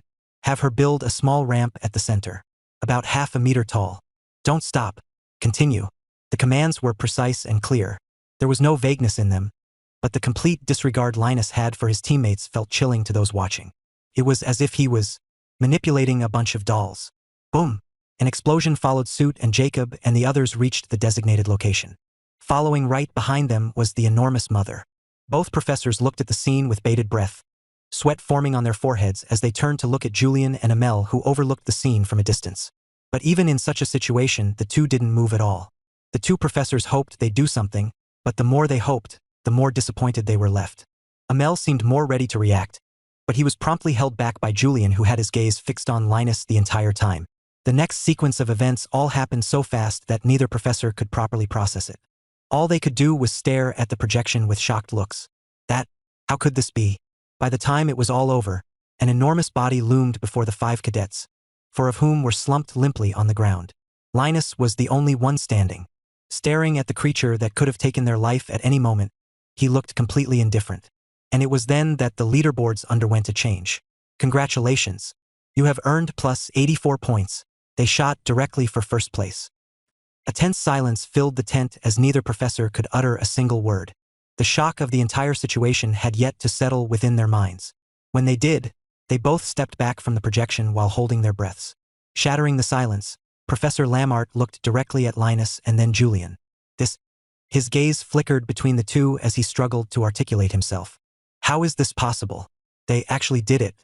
With a look of bewilderment, Amel alternated his gaze between the first-year cadets and the corpse of the mother behind them. He had witnessed the entire scene up close, and even though he knew exactly what had happened, he still struggled to come to terms with the situation. While the monster was just a little bit beneath the terror rank, we were talking about 5 first years. To be able to defeat a near terror-ranked monster during their first year, what sort of situation was this? No words could be used to describe Amel's current shock. This was simply too much for him. But if there was one individual that stood out to him, then it was none other than Julian's little brother, Linus Ivinus. Amel's opinion of Linus wasn't great at the start. He had seen him mess up so many times at the start, thinking he was holding the team back and that the only reason he was the captain was because of Julian's favoritism. But he was wrong. He had been proven wrong. Linus, from the moment the mother came, he changed. It was almost as if he had become a completely different person. It was almost as if he became... Amel held his breath and looked in Julian's direction. He stood next to him, staring at the mother with a neutral look. He didn't look particularly excited by the outcome of the situation. If anything, it almost seemed like he expected such an outcome. Did he have so much faith in his own brother? Amel secretly swallowed his own saliva and looked in Linus' direction. The more he looked at Linus, the more he started to resemble Julian. The thought made Amel frown. He suddenly recalled all the weird situations that occurred over the past few months he had been at the academy, and his face tightened. If he really is like Julian, then... A look of pity flashed across Amel's face as he looked at the first years. Him starting to feel sorry for them. They were in for a year of suffering. I did it? I actually did it? Still in a daze, Linus lowered his gaze to his hands. He clenched and unclenched them repeatedly as if testing whether this was all just a dream. But the tension in his forearms with each squeeze told him this was undeniably real. He had actually managed to defeat the mother. Unbelievable. Linus felt drunk on the situation. He could still recall the clear and calm sensation he had felt in the last few moments, and he wanted to relish it. Never before had he felt his head be so clear. He wanted to experience that sensation again, but when Linus tried, he realized that he couldn't. Wait, why couldn't he? Was he tired? Or was it a fluke? You'll only experience such clarity when you experience fear again. A cold voice suddenly echoed from behind, sending a chill down Linus' spine. His head snapped back, and standing before him was none other than Julian. With a look of indifference, his hazel eyes pressed down on Linus. It made the current Linus feel suffocated. What do you mean? That clarity you felt in your mind, you'll only experience it again when you experience fear once more. What do you? Julian pressed his finger against his temple. Emotions are your weakness. You let them control you. Learn to feel them deeply enough to become immune to their influence. Linus blinked his eyes. Though he didn't quite understand the meaning behind Julian's words, he was starting to realize something else. Julian, was he trying to help him? Was he the reason behind his clarity? Did he know about his weakness and purposely tortured him in order to make him more immune to it? No, but this is Julian we're talking about. A monster. This is fake. I mustn't fall for. Not bad. Linus' head flicked up, but by the time he did, Julian was gone. When did he? No, that doesn't matter. He had heard Julian's words. You must be quite happy with what you've done. A hoarse, weary voice snapped Linus out of his thoughts. He turned around to see Jacob leaning heavily against a nearby tree, clutching his arm tightly. Was it broken? Linus was about to respond to him when Jacob spoke. Seeing how you're smiling, I guess you are. I don't blame you. I guess I would be too if I were in your position. Blinking his eyes, Linus replayed Jacob's words in his mind and hastily touched his mouth. Smiling? Me? Why? No? Feeling his lips, his face froze. He really had been smiling. Chapter 478. Punishment 1. Following Linus' defeat of the terror-ranked creature, his team shot up all the way to first place. The gap between them and the second place became incredibly wide, and by the end of the entire event, the team managed to rank first by a large margin. Because the rankings were displayed in real time, a lot of the cadets were shocked by their sudden increase in points and complained about them possibly cheating, but their words were quickly dispelled the moment the video of their achievement was shown. All the first years watched the scene in stunned silence, unable to say a single word. Even if they wanted to say something, what could they say? The evidence was there for everyone to see.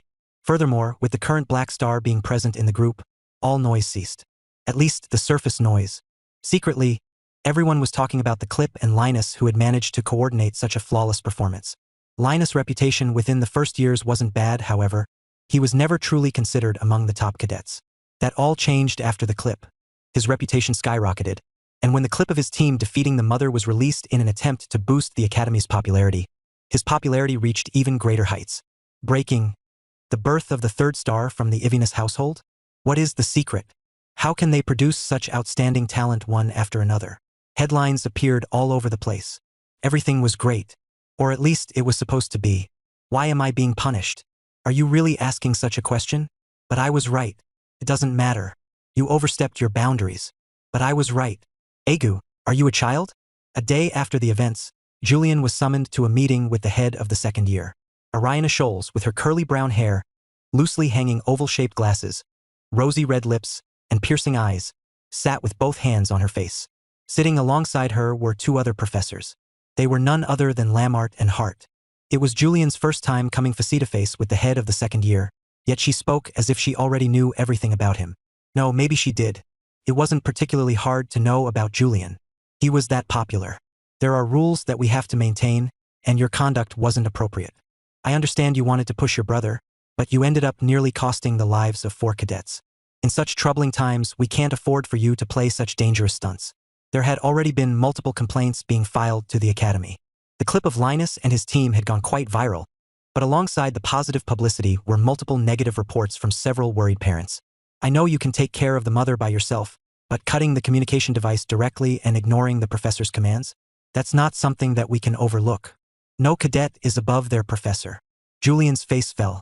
It looked like he had a few things to say but held himself back at the last moment. With a sigh, he lowered his head and nodded. All right, I apologize. He was indeed wrong in that regard. Good. With a satisfied look, Ariana was just about to dish out the punishment when the door of the room came to an abrupt open and a figure came in. Who de? Everyone in the room froze, their gazes locking onto the figure that had just stepped in. With long, cascading black hair and eyes as dark and unfathomable as the abyss, Delilah entered the room. She looked around the room before settling her gaze over to Julian. Is he being punished? Her quiet, yet crisp voice sounded within the confines of the room. Snapping out of it, Ariana hastily nodded her head while standing up. Yes, Chancellor. I was about to tell him his punishment. Delilah settled her gaze over Julian, who looked back at her with a lost look. What are you doing here? Delilah nudged Julian with her finger. Come with me. HM? Julian's brows rose up in surprise. Ariana and the two other professors also looked shocked, but Delilah was quick to speak. He'll handle his punishment. I need his help. Without waiting for the others to reply, Delilah turned around and left. Clank. A strange silence filled the room after her disappearance. It was a silence that lasted a few seconds before Julian stood up and excused himself. He was just as confused as they were but much preferred this. How bad could his punishment be? Click, clank. Delilah's heels clicked through the empty corridor that led to her office. I followed closely from behind while keeping my lips pursed. We eventually reached her office, and upon entering the space, a sweet scent wafted through the air. It was the scent of chocolate. A lot of it. Oh no. Expecting the worst, I pressed my lips tightly and stepped into the room. Dada? The sight that I expected to see wasn't there. Instead of a room filled with wrappers, I found myself staring at a spotlessly clean room. How was this possible? Was this the same Delilah that I knew? No, this didn't make sense. Did she hire someone to do the cleaning for her? What are you doing? Overhearing Delilah's voice, my brow raised. I sat down on the sofa opposite Delilah's desk and once again looked around. Did you hire a new assistant? Assistant? Delilah looked confused. No. Then, I looked around the room and once again looked at how spotless it was. Why is this place so clean? Cleaned. You? Yes. Covered my mouth. Of all people, I didn't think Delilah would start cracking jokes. What's so funny? But maybe she wasn't. No, I'm just surprised by the fact that you cleaned up the place by yourself. Is it that surprising? Yes. I didn't even hesitate with that. Thinking about the first time that I met her, this was indeed a huge step up for Delilah. This place looked entirely different from the mess it once was. Oh, Delilah's brows lowered a little. She almost looked a little sad. My brow twitched at the sight and I pursed my lips. Good job. Yes? Raising her head a little, Delilah leaned forward a bit. What did you say? I said good job. Delilah's face froze for a second. As her cheeks subtly twitched, she massaged them both with her hands. Pursing her lips, she looked back at me. Can you repeat that? Why would she? Repeat. Good job. Delilah ended up massaging her cheeks again. Couldn't hear. Can you repeat that again? Are your ears okay? Repeat. Good job. Delilah's cheeks squished as she pressed into them with greater force. My fingers twitched all of a sudden. Fuck, I want to touch them too. Repeat. What are you? Weren't you here to give me punishment? Delilah's eyes suddenly narrowed and I felt my heart stop. As her nose scrunched up, she leaned back on her chair and reached out for her drawer where she retrieved a small diary. I felt the diary was vaguely familiar, but I couldn't recall where I had seen it before. Without looking at me, Delilah reached out for the pen and started writing. From time to time, she would look at me and shake her head. TSK. Did she just click her tongue? What are you do? Here. Delilah suddenly passed a slip in my direction. I glanced at it for a brief moment and tilted my head. It was a simple slip that said, I won't do it again. What's this? Fill it. As in, your punishment. Write the words 100 times. 100? Yes. What, why? Delilah took her sight away from her book. I know you're the one who lured the mother to your group to train them. All words of protest left my body and I slumped back on the sofa. I didn't think anyone would find out and thought I had managed to get away with it, but Delilah saw right through me. Indeed, the incident wasn't accidental. I had purposely lured the mother in the direction of the group after using Etherwave to scout for an appropriate opponent for them. I thought I had been extremely secretive, with not even Amel noticing anything strange. And yet, Delilah somehow knew about what I had done. How? Are you going to write? Seeing the look Delilah was giving me, I lowered my head in defeat and started writing. Whatever, taking into consideration what I had done, this punishment was rather lenient. Okay. I won't do it again. I won't do it again. I won't do it again. Seeing Julian writing, Delilah's eyes narrowed. He was so focused on his work that he didn't even notice her gaze. Scribble, scribble. Delilah focused her attention on Julian's face and then looked down at her diary. There were 2 new bullet points. Very impressed with my cleaning. Couldn't stop praising me. Very stingy. Delilah's eyes narrowed. There was something about the 2 bullet points that didn't quite fit. But what exactly was it? They were both correct. Tilting her head, Delilah scratched the side of her face.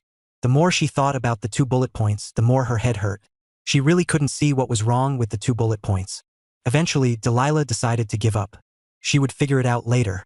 Shifting her attention back to Julian, she held her head with both hands. She just observed him as he diligently fulfilled his punishment. Unknowingly, her hand reached out for her drawer where she took out a chocolate bar. Skillfully unwrapping the bar, she took out a small chocolate cube and directly placed it near Julian, who subconsciously opened his mouth.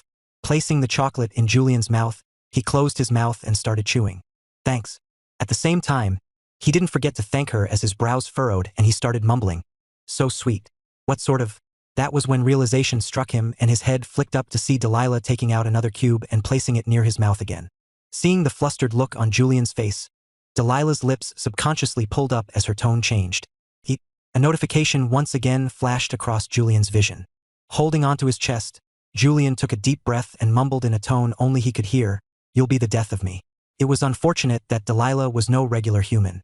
Overhearing his words, Delilah's lips pulled up more. I don't mind. Chapter 479. Punishment 2. All in all, Julian's punishment could be considered to be quite light. Given the gravity of his mistake and what he had to do, it was essentially nothing. The days passed in succession and the cadets were forced to take the theoretical examinations. The atmosphere around the academy was quite gloomy, with many of the cadets walking around the campus like corpses. This rope, why does it look so nice? Wait, what? It fits so nicely around my neck. Look at this chair. Aoife, help. Kira is about to hang herself. What? Yes, help me. No, I mean, why aren't you helping Kira? Hey, wait up, Kira. Let me tighten the rope for you. Wow. You're so nice, I didn't take you for such a nice person. I can be nice when our interests align. Now tell me, is the rope tight enough? Could be Tig Yuk. Oh no. You're strangling her, Aoife. Get a grip of yourself. You're a princess. You can't be killing another cadet in the academy. Stop just a little more. She's still breathing. Exams birthed chaos and depression. By now, there was no single sane cadet. Everyone had practically lost their mind. So much so that when they witnessed the scene that greeted them in the common room, they all turned a blind eye to it. No, it was more like they were envious. That rope. Ding. Din. While this was happening, on the sofa of the room, a little figure sat with her legs dangling and a device in her hand. From there, Justice Man's voice rang in the air. When someone is in trouble, you must help them. A true hero never lets someone die before their eyes. Teresa paused the video and looked towards her right where Aoife and the others were. Currently, Kira's face was almost purple and foam was coming out of her mouth. Evelyn's face was pale while she tried to help her, only for her to be tackled down by Aoife, who shouted, Let me have this. This is all for the greater good of humanity. Teresa's large crystal eyes blinked at the sight before she focused on Kira. Ark. She looked to be struggling a lot. A true hero never lets someone die before their eyes. Justice Man's voice once again rang in the young girl's mind.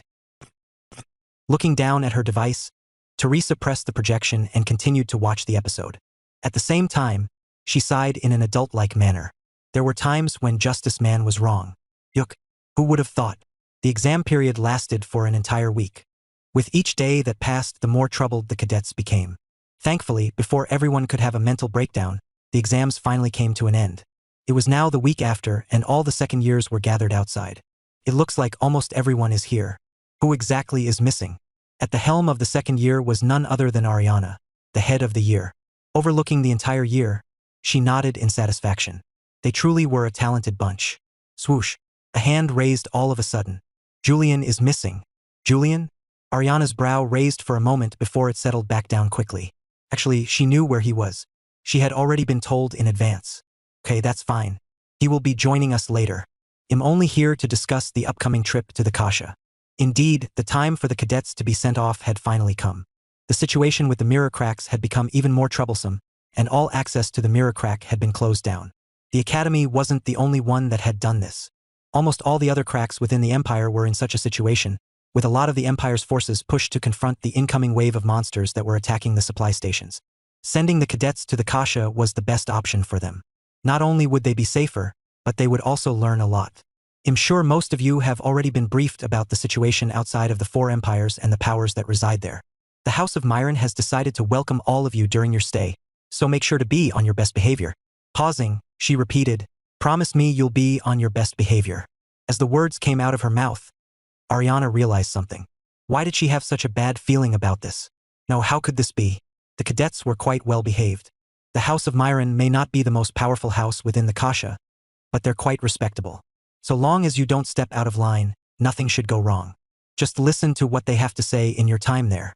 Ariana glanced around and saw the attentive and serious expression on the cadets' faces. A look of satisfaction crossed her face. As expected, she had nothing to worry about. I'm glad that you are all taking this seriously. There will be a couple of professors who will be coming with you. They'll be there to help you guys in case something goes wrong. Of course, we still need to decide on a group leader. A group leader was necessary to lead the cadets. The professors had their own individual task that they had been assigned to accomplish. Their trip to the Kasha was no normal trip. It was a rather important one. Let's see. Pondering for a moment, an image appeared in Ariana's mind and she nodded. Yeah, he can do. So, for the leader, I've decided to elect Ju. Pui. Ariana froze. Did someone just... No, maybe she just heard wrong. Yeah, that had to be it. So, as I was saying, I've decided to elect July. Hawktua. Oh?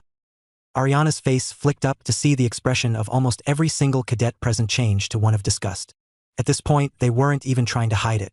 What's going on here? Please change the team leader. Have mercy on us. What have we done to deserve this? With a look of utter bewilderment, Ariana looked at the second years. Almost everyone was wearing the same look of disgust while shouting pleas and curses. What's happening? Wait, calm down. Pressing her hand forward, she tried to calm the situation down. Stop talking all at once. I don't understand what is going on. It took a while for the yearhead to get the cadets to calm down, but with a little bit of effort, she managed to get them all to quiet down. She took the opportunity to address the nearest cadet in front of her. You, tell me why everyone is reacting this way. Are you guys against the idea of having a leader so much? No, it has nothing to do with that. Then, wearing squared framed glasses and brown hair that were parted in the middle, the cadet's face contorted. Madam, do you know what our most peaceful times are? Yes? The time when he disappears. He? Who was he? Ha! Covering his face. The cadet shuddered. Do you know what's it like waking up out of nowhere and being told that my mind had almost been consumed by a special grade monster? Do you know what's it like to wake up and find yourself inside of a cult? Do you know what's it like to know that death is sitting at the corner, waiting for me with each time he comes? What? Well, I do. The cadet pointed at himself. No, not just me. Everyone here has. Yes. Screw him. He's a jinx. I want to have an expedition in peace. Someone tie him up and toss him somewhere. We can't afford to have him come with us. If he comes, we'll all most likely die. I don't want to die. Once again, chaos ensued. The yearhead's mouth opened, but no words came out. She just stared at the scene in front of her with an open mouth. Then, recalling her previous words, "Promise me you'll be on your best behavior," she suddenly felt her stomach churn. Could they really behave?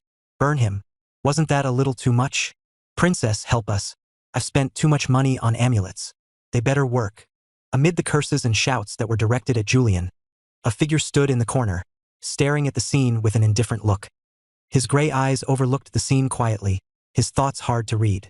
But eventually, Leon closed his eyes and extended his arms in an embracing gesture, as if he had suddenly reached enlightenment. May every bone on his body break. Damn him. What sweet music to the ear. Pooey. Go. Keep cursing. Let your resentment pour out. Leon was no emotive mage, but he almost felt like he was close to breaking through that barrier and becoming one. His blood pumped with every curse that came out, and soon his eyes snapped open. Raising his fist in the air, he was just about to join them when he heard a cold voice coming from behind. What is going on? Leon's hand froze mid-motion and all noise ceased. Flick, flick, flick. All hands flicked and turned in the direction of the voice. Almost simultaneously, the faces of the cadets changed and Julian paused. Frowning, he touched his face. Why is everyone looking at me like that? The way they were looking at him, it was almost as if they were staring at something disgusting. Then, as if realizing something, Julian looked at Leon, who stood right in front of him, and he had a sudden look of realization. I see, it all makes sense now. He patted Leon on the shoulder. Unfortunately for him, Leon's mind was elsewhere. Or more like attention. Looking behind Julian, Leon's eyes paused on the black-haired girl who casually followed Julian from behind. Without a care for the world, she seemed to be writing something in what looked like a diary, raising her head from time to time to look at Julian. What is she? Leon took a deep breath to calm himself down. Whatever, this was none of his business. Anyways, what is going on here? Overhearing Julian's voice, Leon calmed down and took his attention away from the black-haired girl. We're about to leave for the Kasha. We're sorting out the person who will lead the group. Julian nodded, not looking very interested. At the same time, the black-haired girl moved next to him. Scribble, she seemed quite busy writing something, looking rather unconcerned. Leon scratched the side of his head and was just about to say something to her when his eyes suddenly paused on her diary. From his angle, he could see the page. He felt something wet trickle down the side of his cheeks. Extending his hand, a sword appeared in his hand. What's taking so long for them to decide a captain? They should make you or Aoife, do I? Julian suddenly paused. Turning to look at Leon, his expression suddenly changed. Wait, stop. What are you doing? Holding onto his sword, Leon pointed the sharp tip right at his eyes, slowly inching it to it. Julian's face changed and he hastily moved to stop Leon. Have you gone nuts? Wait, why are your eyes bleeding? This trip, could they really behave? You're going to lose market value if you lose your sight. Chapter 480. The Land Behind the Walls 1. To clarify some things, the trip will not be a leisurely one. This is not going to be a vacation. In fact, you can even say that it's quite dangerous. Your task isn't a simple one. We need you to figure out the situation there and report on anything strange. Lately, the goods imported from the Kasha have stopped, and we've lost most communication with our internal sources. What we need you to do is figure out what. Listening to the yearhead speak, I rubbed my ear. She had been talking for quite a while, but the gist of the situation was that while we had been invited to the Kasha, it was done so in secret. The House of Myron, a mid-sized establishment within the Kasha, had agreed to smuggle us into the territory for some undisclosed deal with the Academy.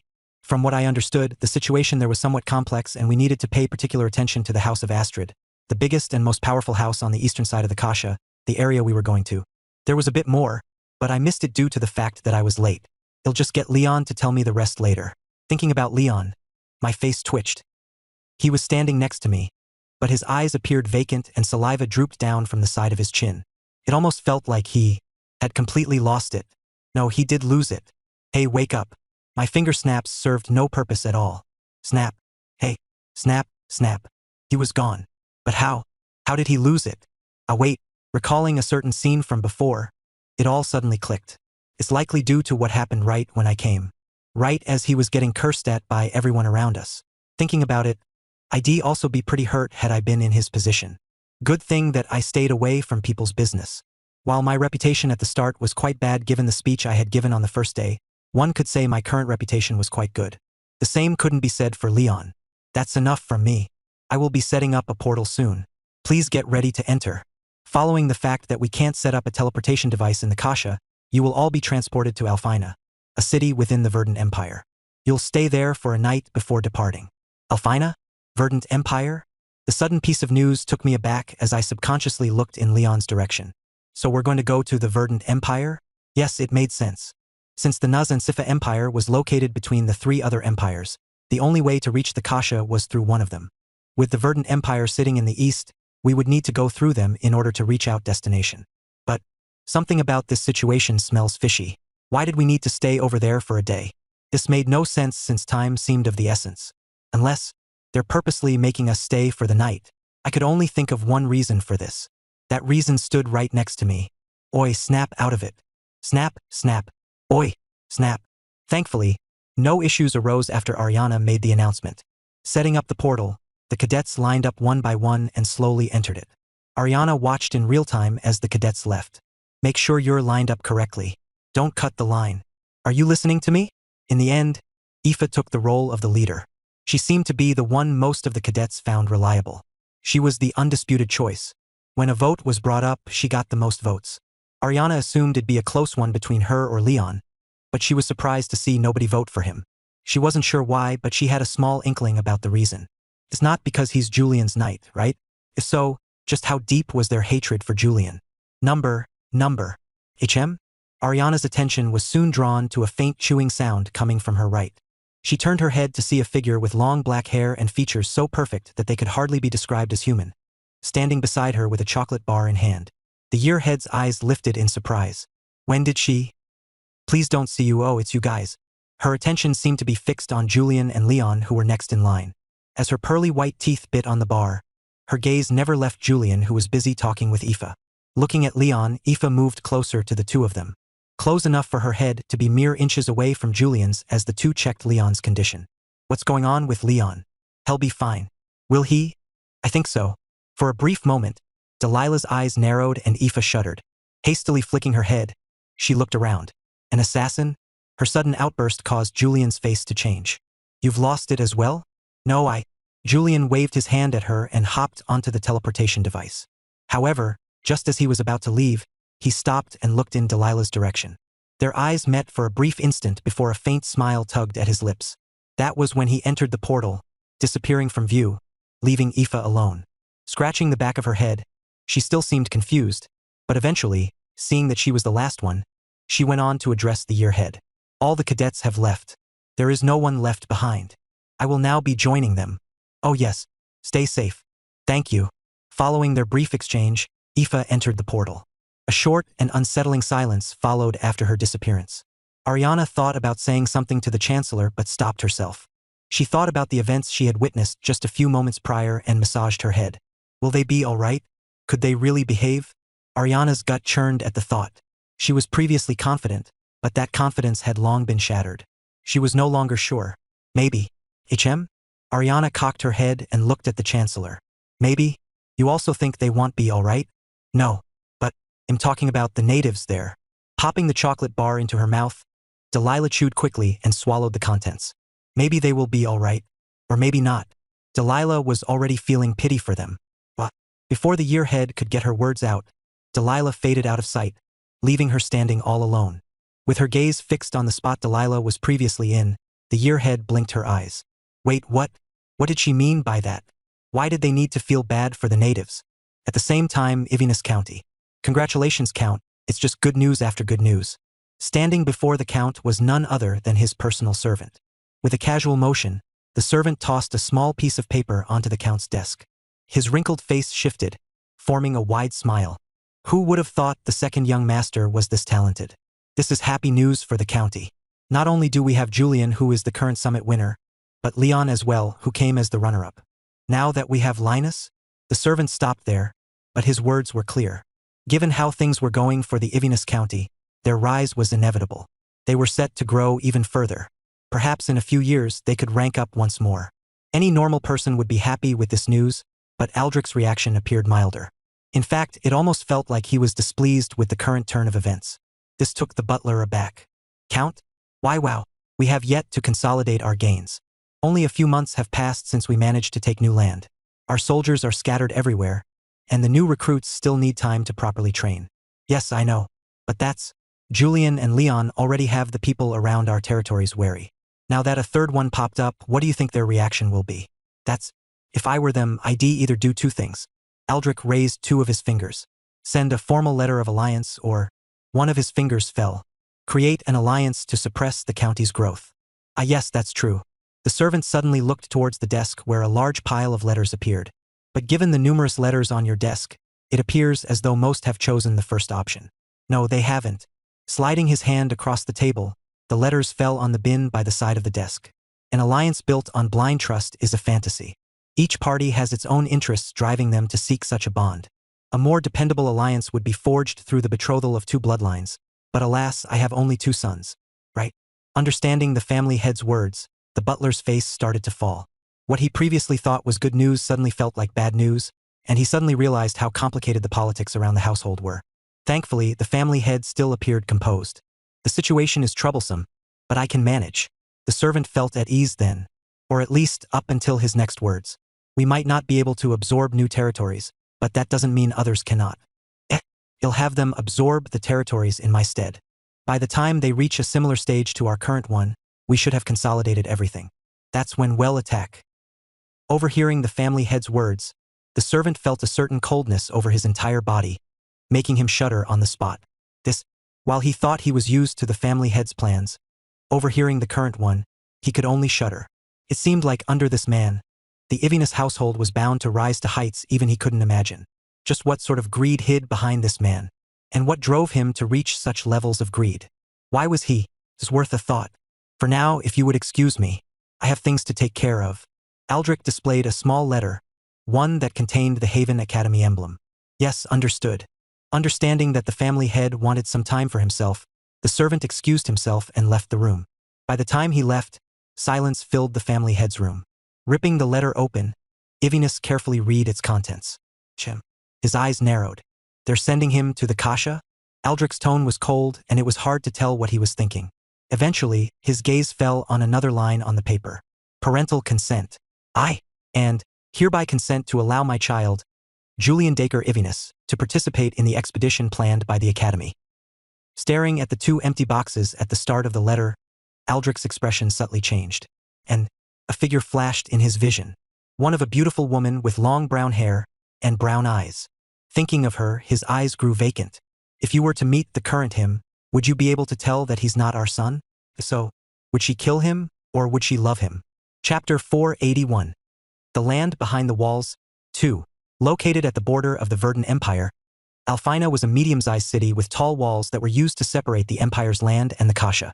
The overall atmosphere in the city was quite jovial and busy. People flocked the city streets with vendors appearing from all over. Being one of the central hubs of exports that came from the eastern Kasha, it was only natural for there to be a lot of people.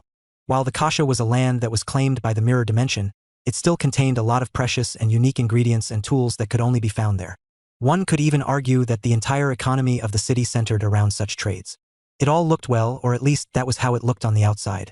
Walking past the busy streets, I noticed something. Aren't the stalls a little empty? Now that you mention it, I wasn't the only one who noticed this. Everyone else also appeared to notice this. However, thinking about the words that had been told to use beforehand, this only made sense. The impact is a lot bigger than I previously anticipated. I could see goods still being sold, but the prices for certain goods seemed a little too exorbitant. The situation is still manageable for now. Walking ahead of us, Amel led us through the city streets. He was currently wearing a disguise, and so were we. Coming out of the portal, he started to lead us to a certain place. Since he was familiar with the city, it only made sense for him to lead us. A lot of the merchants here have large stocks of goods that they've kept to themselves to later sell. Sounded about right. Lately, however, with the trade between us and those in the Kasha stopping, the merchants have begun selling off their own stock to make ends meet. With supplies dwindling, prices are rising daily, and it's fair to say that Alfina's trade economy has ground to a halt. With a subtle scrunching of his face, Amel shook his head. Something similar is happening to the other empires, and if things continue like this, then prices for most imported goods will increase by a lot. The effect might not be immediate, but in the long term, things will become quite serious. Amel's tone sounded serious. I didn't know as much as him with regard to the economics of this world, but I knew his words held some weight. But how much would that affect me? I was curious, but before I had any time to think about it, we had arrived. We're here. Lining up before a tall building were several butlers and maids who all sported a smile that seemed far too wide for my own comfort. Standing at the front of them were two middle-aged figures, their hands interlocked. At first glance, they looked like the owners of the place, and they probably were, but the moment I stared in their direction, I felt the hair at the back of my neck rise. Oh shit, that was when it finally hit me. I looked in Leon's direction, or more precisely, the heavy luggage in his hand which contained both mine and his stuff.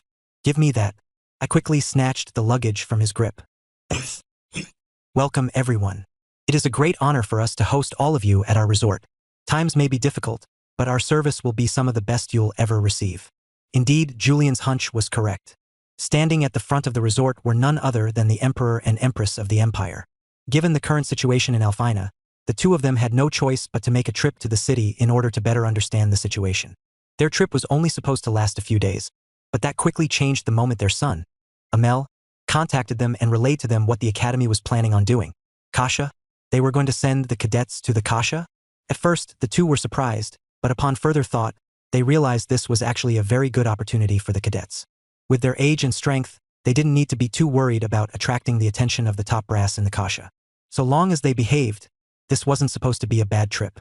Realizing this, the two took it upon themselves to offer the academy a suitable place to rest before helping them sneak into the Kasha. With their connections, doing so was quite easy.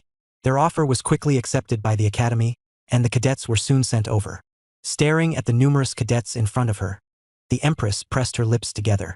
Her real intentions in hosting the cadets were obvious.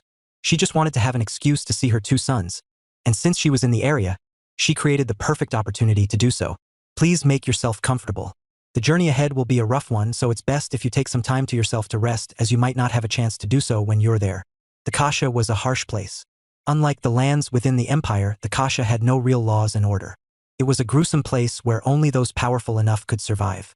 Their mentality was a lot rougher, and with monsters lurking everywhere, there was no real safe place in the Kasha besides the House of Astrid, the overlord of the eastern side. I won't take any more of your time. Clapping her hands, the butlers and maids got into motion. Please hand over your luggage to the servants. You will all be assigned a personal attendant to make your stay pleasant. As she spoke, she walked purposefully in a particular direction, the Emperor trailing closely behind her. Though disguised, an unmistakable grace marked their every movement, catching the attention of several cadets, who couldn't help but steal second glances. This was inevitable, as such poise had been instilled in them from a young age.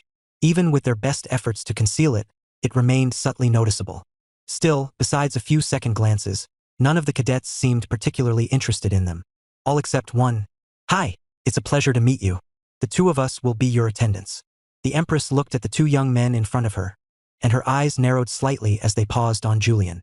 With her power, it was easy for her to see through their disguise. She could see his flawless features hiding behind his illusion, and her smile grew. If there's anything you would like from us, please let us know. We're here to make sure to make your stay as comfortable as possible.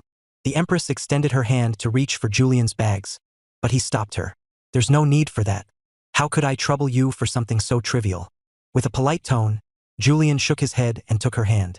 I can handle such a task myself. And kissed it. All noise ceased from the surroundings as the faces of several people froze, shocked by the scene presented in front of them. Who? What? What's this? In particular, Leon's expression changed the most as his eyes widened and he looked up at the older woman in front of them. His eyes turned bloodshot. Could it be that he likes older? Unbothered by the stares, Julian let go of the hand. I'm already very grateful for your generosity in hosting us. I wouldn't impose you on such a matter. If I wanted to, I would have made my knight handle such a task, but Julian shook his head and looked at Leon. I treat my FF friends well. Yes, FF friends. Because to me, my knights are like a family to me. The only treatment they should get is the best treatment. Right. Recovering from her shock, the Empress found herself nodding. Her initial impression of Julian wasn't very great. Given that he had beaten her son in a match, this was only natural. Of course, she had also pulled up several reports about him and knew about him. How could she not when her own son was made to attend him? Reading the reports, she found herself enraged. How could her son live with such a figure? But looking at him now, Leon, you don't look so good. Are you okay? Should we get in so you can have some rest? Don't worry, I'm already holding your bags. If you want, I can carry them to your room. Oh? Question marks popped up on top of Leon's head. Seeing Julian's current behavior, his stomach churned. What's happening? Why was he acting like this? Have you lost your mind? Leon hastily covered his mouth upon seeing the look of concern on Julian's face. He almost felt like puking. What an attentive young man. The Empress subconsciously nodded her head again upon seeing the interaction. Her impression of Julian was rising once again. She was also worried about Leon's condition. He did look a little pale. But Julian didn't allow her to do anything and started patting Leon's back with concern. Come, I'll lead you back to your room. You must be tired. Leon's eyes shook and he looked into Julian's eyes. What has gotten into you? Stop it. It's creeping me out. Just accept my help. Why? Survival. Leon, don't worry. I'm here for you. UK. Leon covered his mouth. Stop. Make this stop. Julian bit his lips, worry filling his vision. Don't worry about puking on me. I can take it. I've known you since childhood. You're like a UK, other to me. Staring at the scene, a faint smile appeared on the Empress' face. What an upright young man. On another note, was he also feeling sick? From time to time, she noticed him stuttering while holding his mouth. Was he holding back his sickness in order to help Leon? The Empress' eyes shone. Turning around, she was just about to address her husband when she noticed the strange silence that took over the surroundings. What? With bags in their hands, the cadets looked in Leon and Julian's direction with open mouths. As their eyes shook, Aoife, Amel, Kira, Evelyn, and a few others dropped their bags. Thump, thump, help, I don't think I can do this. Are we in an illusion? He's been possessed. We're done. In the corner, staring at their reactions, Caius turned to look at Julian and Leon and mimicked the others by throwing his bag on the ground. Thump. He then put on a shocked expression. He did it so that he could blend in with the group. Only that, oh no, fuck, another one. He made things worse. Chapter 482. Mysterious Woman 1. Clank, closing the door behind me. I took a deep breath and slumped down on the nearest bed. I might not live long at this rate. I was thankfully able to dodge the bullet for now, but there was no guarantee things would remain that way. I had to prepare myself for the inevitable day Leon was going to learn about his true origins. Once that happened, then, I covered my face with both hands. It'll be a horrible day. A day of sadness. No, I can't think about such terrible things now. There were more pressing matters to focus on, like the current expedition. To be honest, I still didn't have much information about the whole affair. All I knew was that we'd be hosted by a certain household and tasked with scouting the situation within Kasha. Why did the trade stop? And what was happening there? Furthermore, why couldn't the empires figure out what was going on? No, maybe it's because they are so busy with the current state of affairs that they can't check. I knew for a fact that the empires had enough power to check the situation within the Kasha. The only plausible reason why they couldn't figure it out was because of how volatile the problem with the mirror cracks was. Maybe there is so. Human. A pair of eyes gazed at me from above as a head popped into my vision. Almighty, what's wrong? Almighty wasn't usually the type to appear out of nowhere like this. Did something happen? Yes. I quickly sobered up upon hearing the gravity hidden in its tone. As I sat up, Almighty hopped off my chest and looked up at me from the bed. There's something off. What happened? I instantly grew alert and looked around me. I didn't feel anything. Furthermore, with the Empress and Emperor of the Empire both present, who would have the guts to do anything? If it wasn't here, then, do you feel something coming from the outside walls? Yes. Almighty nodded. Its deep, penetrating eyes seeming to pierce through the thick walls of the room, gazing intently toward the towering walls that loomed at the edge of the city. I've never seen Almighty look so grim. While Almighty usually tended to be serious, this was the first time I almost felt something akin to wariness from the owl. For someone who was trying to learn about emotions, this was quite a clear sign to me that the situation was a lot more serious than I previously anticipated. Should I go and report this? But how could I tell them that there was something wrong out there? Does it even matter? Thinking about it, couldn't I just say this directly to Delilah? She'd probably question me for a bit, but after getting to know her better, I knew she would stop after a certain point. She'd just get too bored talking about it or just leave me at my own devices. If that didn't work, then there was also Atlas. He could definitely help me out. Not only was he part of the royal family, but he was also a powerful seat within the inverted sky. If it was him, then I can sense my true body outside of the walls. Dada? All thoughts ceased the moment I heard Almighty's words. Wait, what? Did I just hear correctly? Almighty's true body was outside of the walls? But how? Last I recall, your main body should be in the mirror dimension. Don't you have a connection with it? I do. And? I lost it. Oh? And you tell me that now? When did it happen? A day ago. What? Why did you only tell me now? Because I was trying to find a connection until now. It's not rare for me to lose connection with my main body, but this time it's different. Rather than losing connection, it's more like someone took that connection. The more Almighty talked, the more shocked I became. I knew that Almighty had inserted a strand of his consciousness in me by using his bone. He had done this so that he could better understand emotions. It was a deal the two of us had made. Once he learned all that he needed to learn, Almighty planned on returning his consciousness back to its main body and breaking through to the destroyer rank. In the process, I would still get to keep the bone while Almighty planned on using its time with me to develop a new one in its real body. Everything was proceeding accordingly, so how? How was it possible for Almighty's body to move on its own accord? Something is controlling my main body, pulling it out of the mirror dimension. With my main consciousness residing in your body, I couldn't put up much resistance. That's not all. Almighty turned its head to the right where a black cat appeared. Pebble wore a similar grim look, his eyes fixed on the land beyond the walls. You also feel it, don't you? Pebble didn't answer, but its grim look told me enough. My heart sank. With the two of them being monsters, they could detect things others couldn't. What did you feel? Looking back at me, Almighty's beak opened. My body isn't the only one that is being controlled. I'm afraid it's much more than that. More? A lump formed in my throat. I was just about to open my mouth to speak when the world around me darkened and my head started to feel light. Familiar with the entire process, I didn't panic.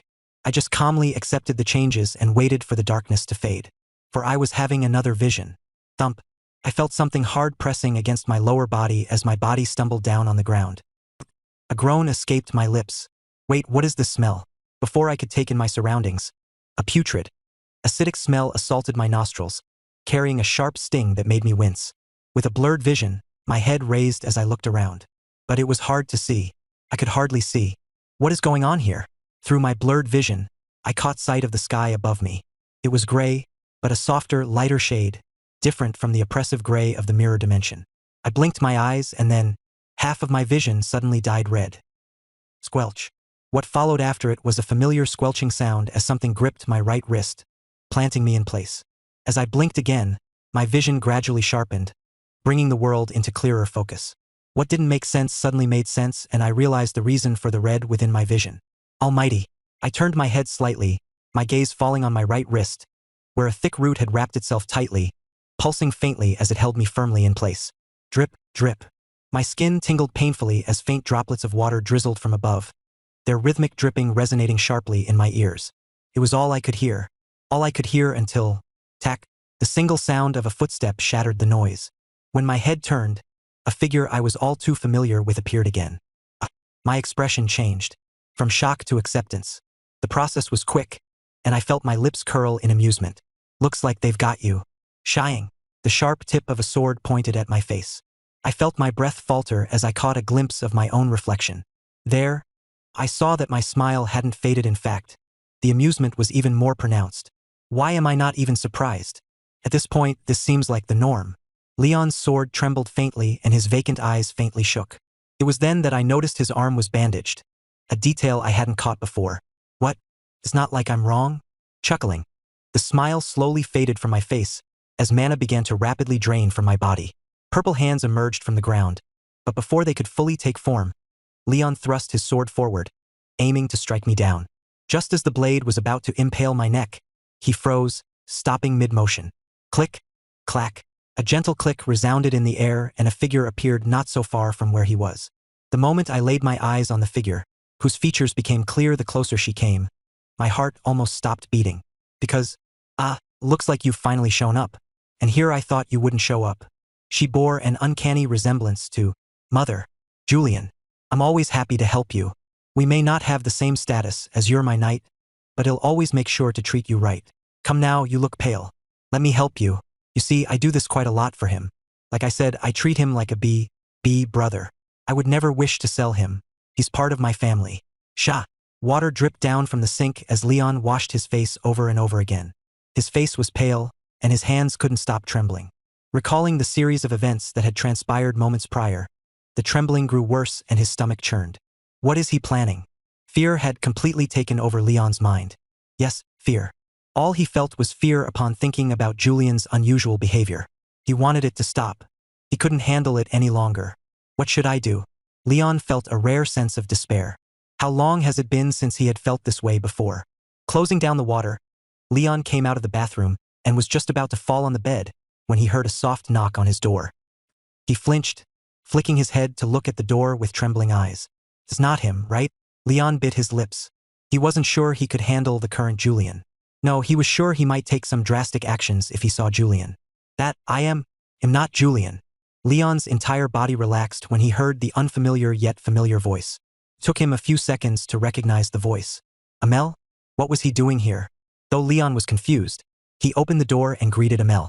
Do you need anything from me? No. I'm just checking up on the cadets to see if they were fine. This was actually not the truth.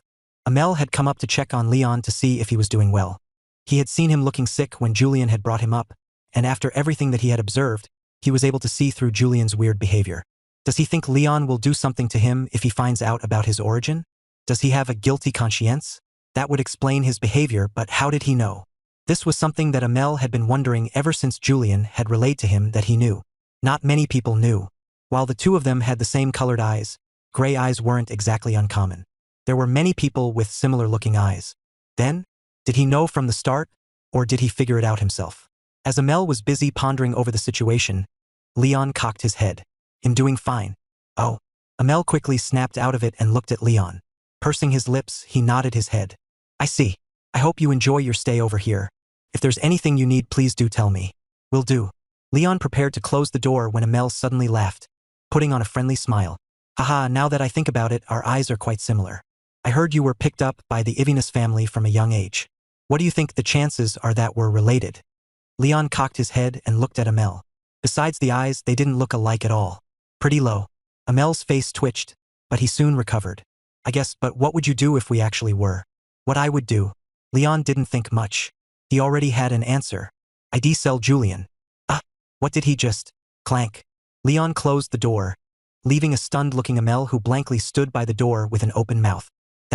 He licked his dry lips. Why does it look like he's not joking?